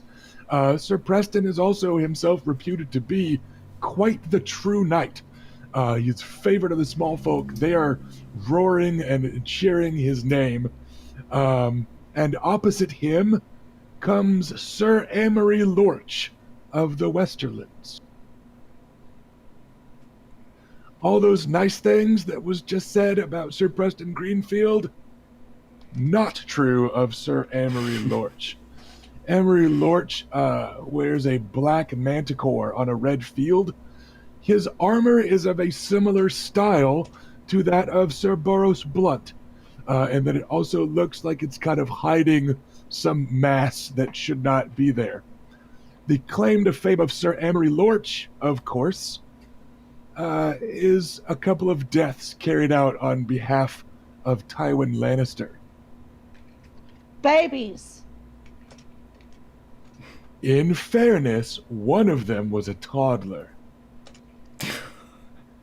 But to you, with the house that you all serve, and with the rumors that you all know, everyone knows that Amory Lorch is rumored to be the killer of the last Lord Tarbeck of Rain Tarbeck Rebellion fame. He threw the 3-year-old boy down a well and tried to turn that into a reputation for doing whatever he must. But what you know of him, among the most prominent rumors that your grandfather has shared with you, is that it was Sir Amory Lorch that stabbed the young Princess Rhaenys Targaryen into an unrecognizable slab of meat as he dragged her out from Prince Rhaegar's bed and stabbed her dozens of times during the sack of King's Landing. So, I'm pretty sure the bets are in. You've got the Honorable Sir Preston Greenfield against the walking piece of shit, Sir Amory Lorch. But even apart from those reputations, Sir Preston Greenfield is a renowned tourney knight. It was his successes in tourneys that they say got him his position in the King's Guard. Sir Amory Larch is not. So the betting here is simple, and the love of the small folk is as one-sided, yes, as the tilt itself. On the very first pass, Amory Lorch is hurled from the saddle as though by the fist of the warrior himself. And Sir Preston Greenfield is victorious. Amory Lorch does not spring to his feet and call for a blade, perhaps because Preston Greenfield is too old for him.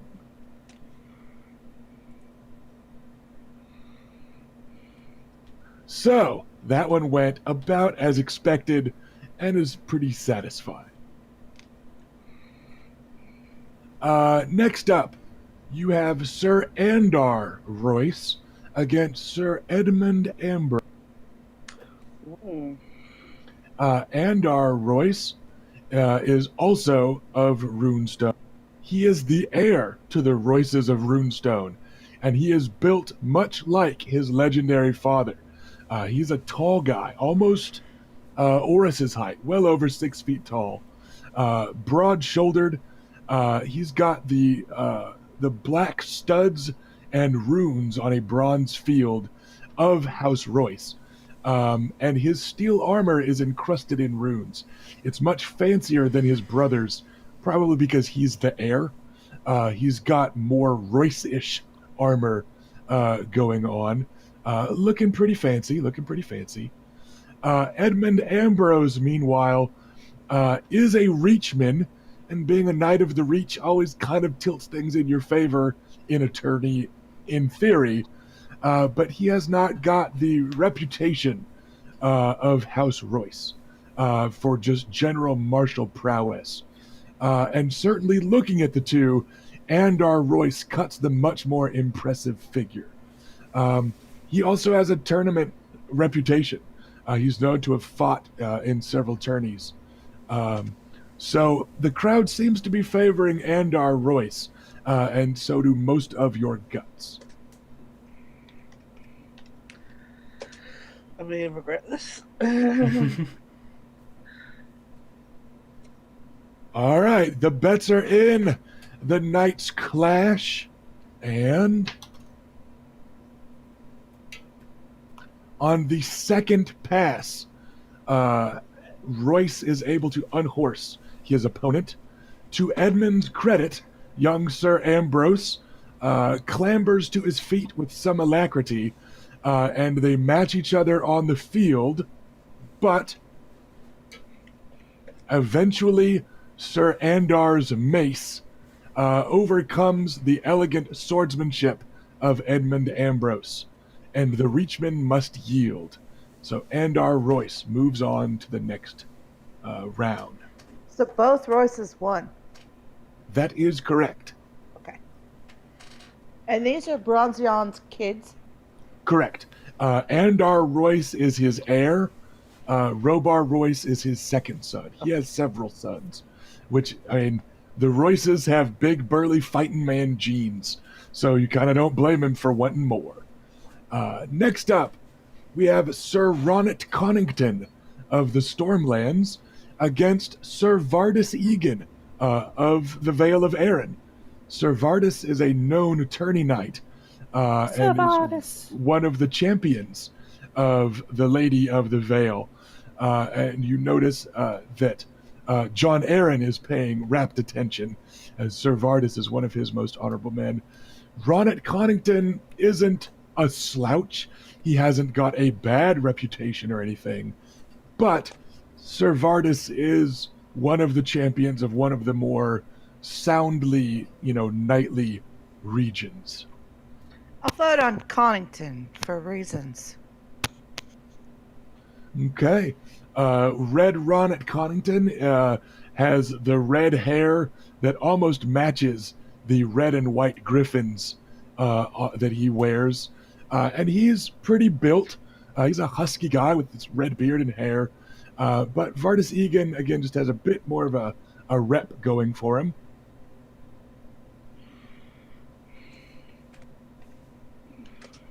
And the bets are in.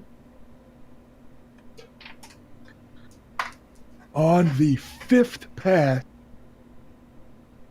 Vardis Egan wins. All right. So the captain of the guard of the Eyrie is able to best his foe. They broke 5 lances on one another, but in that last pass, the battered griffin of Red Ronnet Connington is knocked into the sand, and he gets up to his knees, and he starts to try to stand, and he kind of wobbles and falls over. So you could tell he wanted more, but he was bested.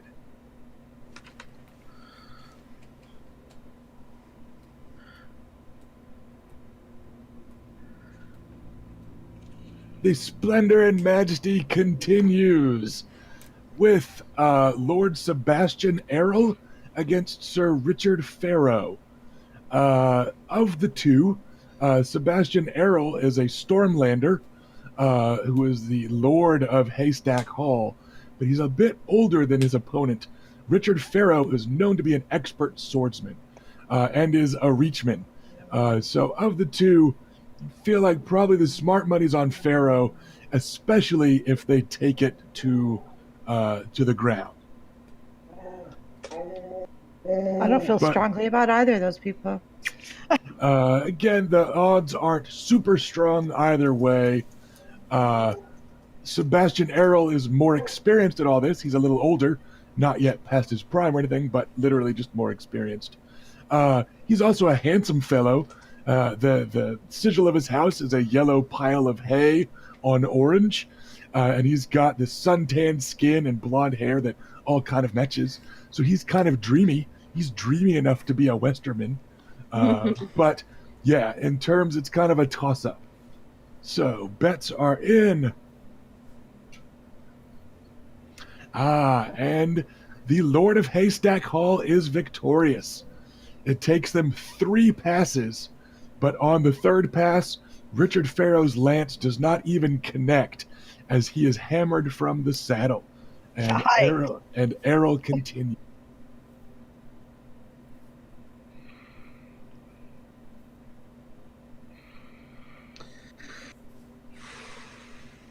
Next up, we have Sir Emin Cui against Sir Creighton Redfort.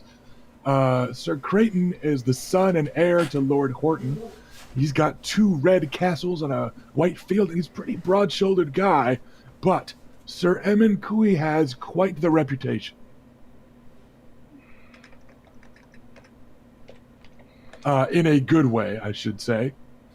He is a reachman, an experienced reachman, and a renowned tourney knight. The golden sunflowers are maybe not as intimidating as the red castles of Sir Creighton Redfort, but Emin Cui is known to be a tourney knight of some repute.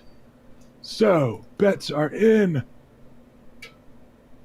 Oh, and an upset. On the 3rd pass, the castle of Redfort stands, and the sunflowers of Emin Cui are the losers. I need to stop betting with Adam. Hey, see, the thing is, I was about to bet on Redfort, and then like Rusty starts going, he's got quite the reputation. So It's all Rusty's fault. don't That's bet fine. with- We get don't it. bet with Rusty then. He had a 1 in 3 chance of winning, and he won. Next up is the Badger of House Liddon, born by Lord Lewis Liddon himself, against Sir Andrew Charlton. Charlton.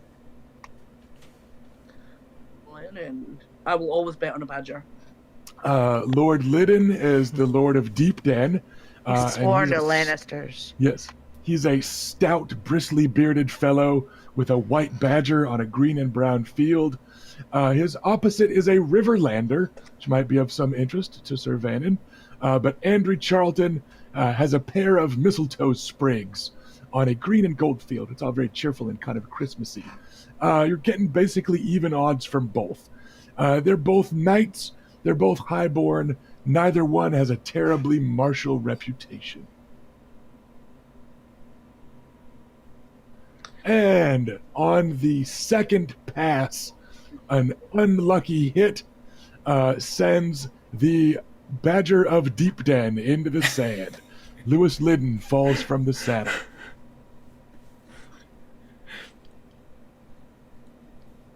Yay! I'm sorry, Adam. Next up, I bring the you a drink.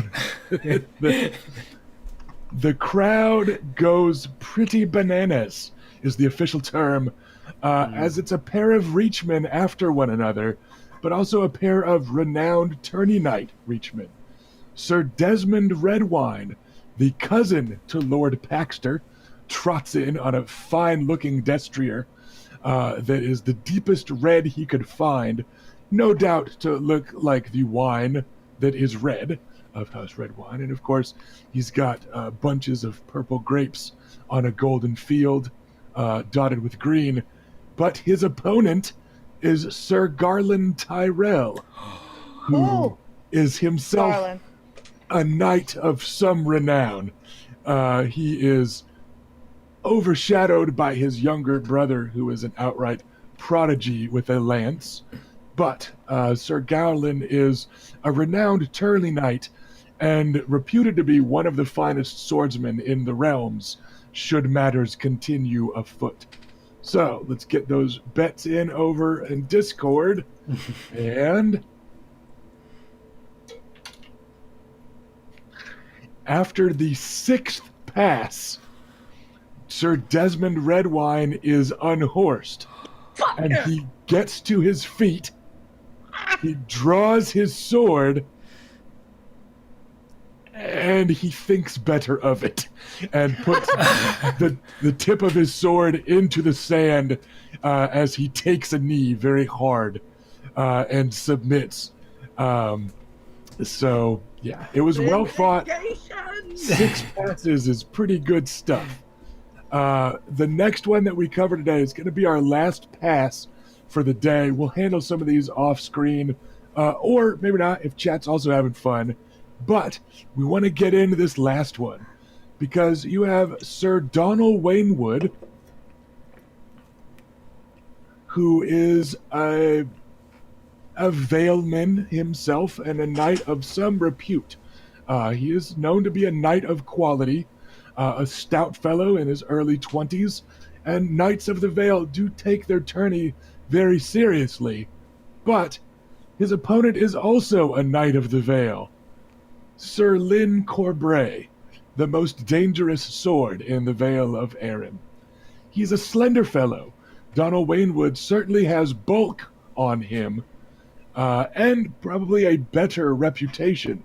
Perhaps not a more dangerous reputation, but a better reputation. Lyn Corbray, of course, is renowned for A, his fondness for lads instead of lasses, but B, he's the one that broke the Dornish lines at the Battle of the Trident and slew the only Dornish knight that stood before him from the Kingsguard, Prince Lewin Martell, who is a distant cousin of yours. So, they are both knights of some repute. Donald Wainwood is a bit less storied, perhaps, than Lyn Corbray, but Lyn Corbray is the likelier victor. But the question is, can you bring yourself to bet for him? So, bets are in, and okay. On the 5th pass, Donald Wainwood is able to unhorse Lyn Corbray. Nice! Lyn Corbray then draws his Valyrian steel sword. Yes. Still in the game. So it takes them that much time, but after a flurry, Lady Forlorn, the storied Valyrian steel of House Corbray, does prove victorious. So the crowd is split amidst cheers and booing, as Sir Donald did get the better of him a horse, but under the rules of the tourney, Lyn Corbray, who actually eventually broke Sir Donald's castle-forged arming sword. He battered his opponent's sword to pieces, and then threatened him with blade at throat. Lyn Corbray continues to the next round. So we are going to call it there. We had a lot of progress tonight, and of course, most importantly, you guys were vindicated in your trial by combat, and then the house managed to go 3 for 3 in the first passes of the tilt. So Excellent. we will take it from there. we will see everybody in a couple of weeks. In a couple of hours, everybody please enjoy the show finale of Game of Thrones. We enjoy having you here as your pre-Game of Thrones pre-game game. So thanks for coming out and hanging out with us for a while. We will see you back here in a couple of weeks to have a good time. I appreciate everyone's attention here in Twitch chat. Glad you guys had fun watching the lances shatter and the sparks fly. Who is currently sitting the Iron Throne? Kevin. We still have Kevin. All right, Kevin, you've got a couple of weeks to talk to me about a boon. We will see what royal boon goes out. It cannot be House Nymaryen. We can't let the players get that much favoritism. But Time to start my own house. you've got plenty of houses to take a look at. It was nice to see some activity there this week. The Destiny points were a-flying, so thanks for keeping them coming, chat. Let's keep that going in coming weeks, because as you can tell, Destiny points can do a lot. And the joust is just going to get better in the second and subsequent rounds. The young scions of House Nymaryen will be up against better and better foes. I've got house rules slapped onto a lot of these knights that'll modify their base stats, and things are going to be getting pretty hairy in later rounds. But thanks for coming out with us today. I hope everybody had a good time, and we'll see you all back here in 2 weeks as we come back to King's Landing and continue the drama, danger, and dice rolling of the Princess Marcella's name day tourney. Thanks, And everybody. drinking. Bye. Yes, and drink. Bye.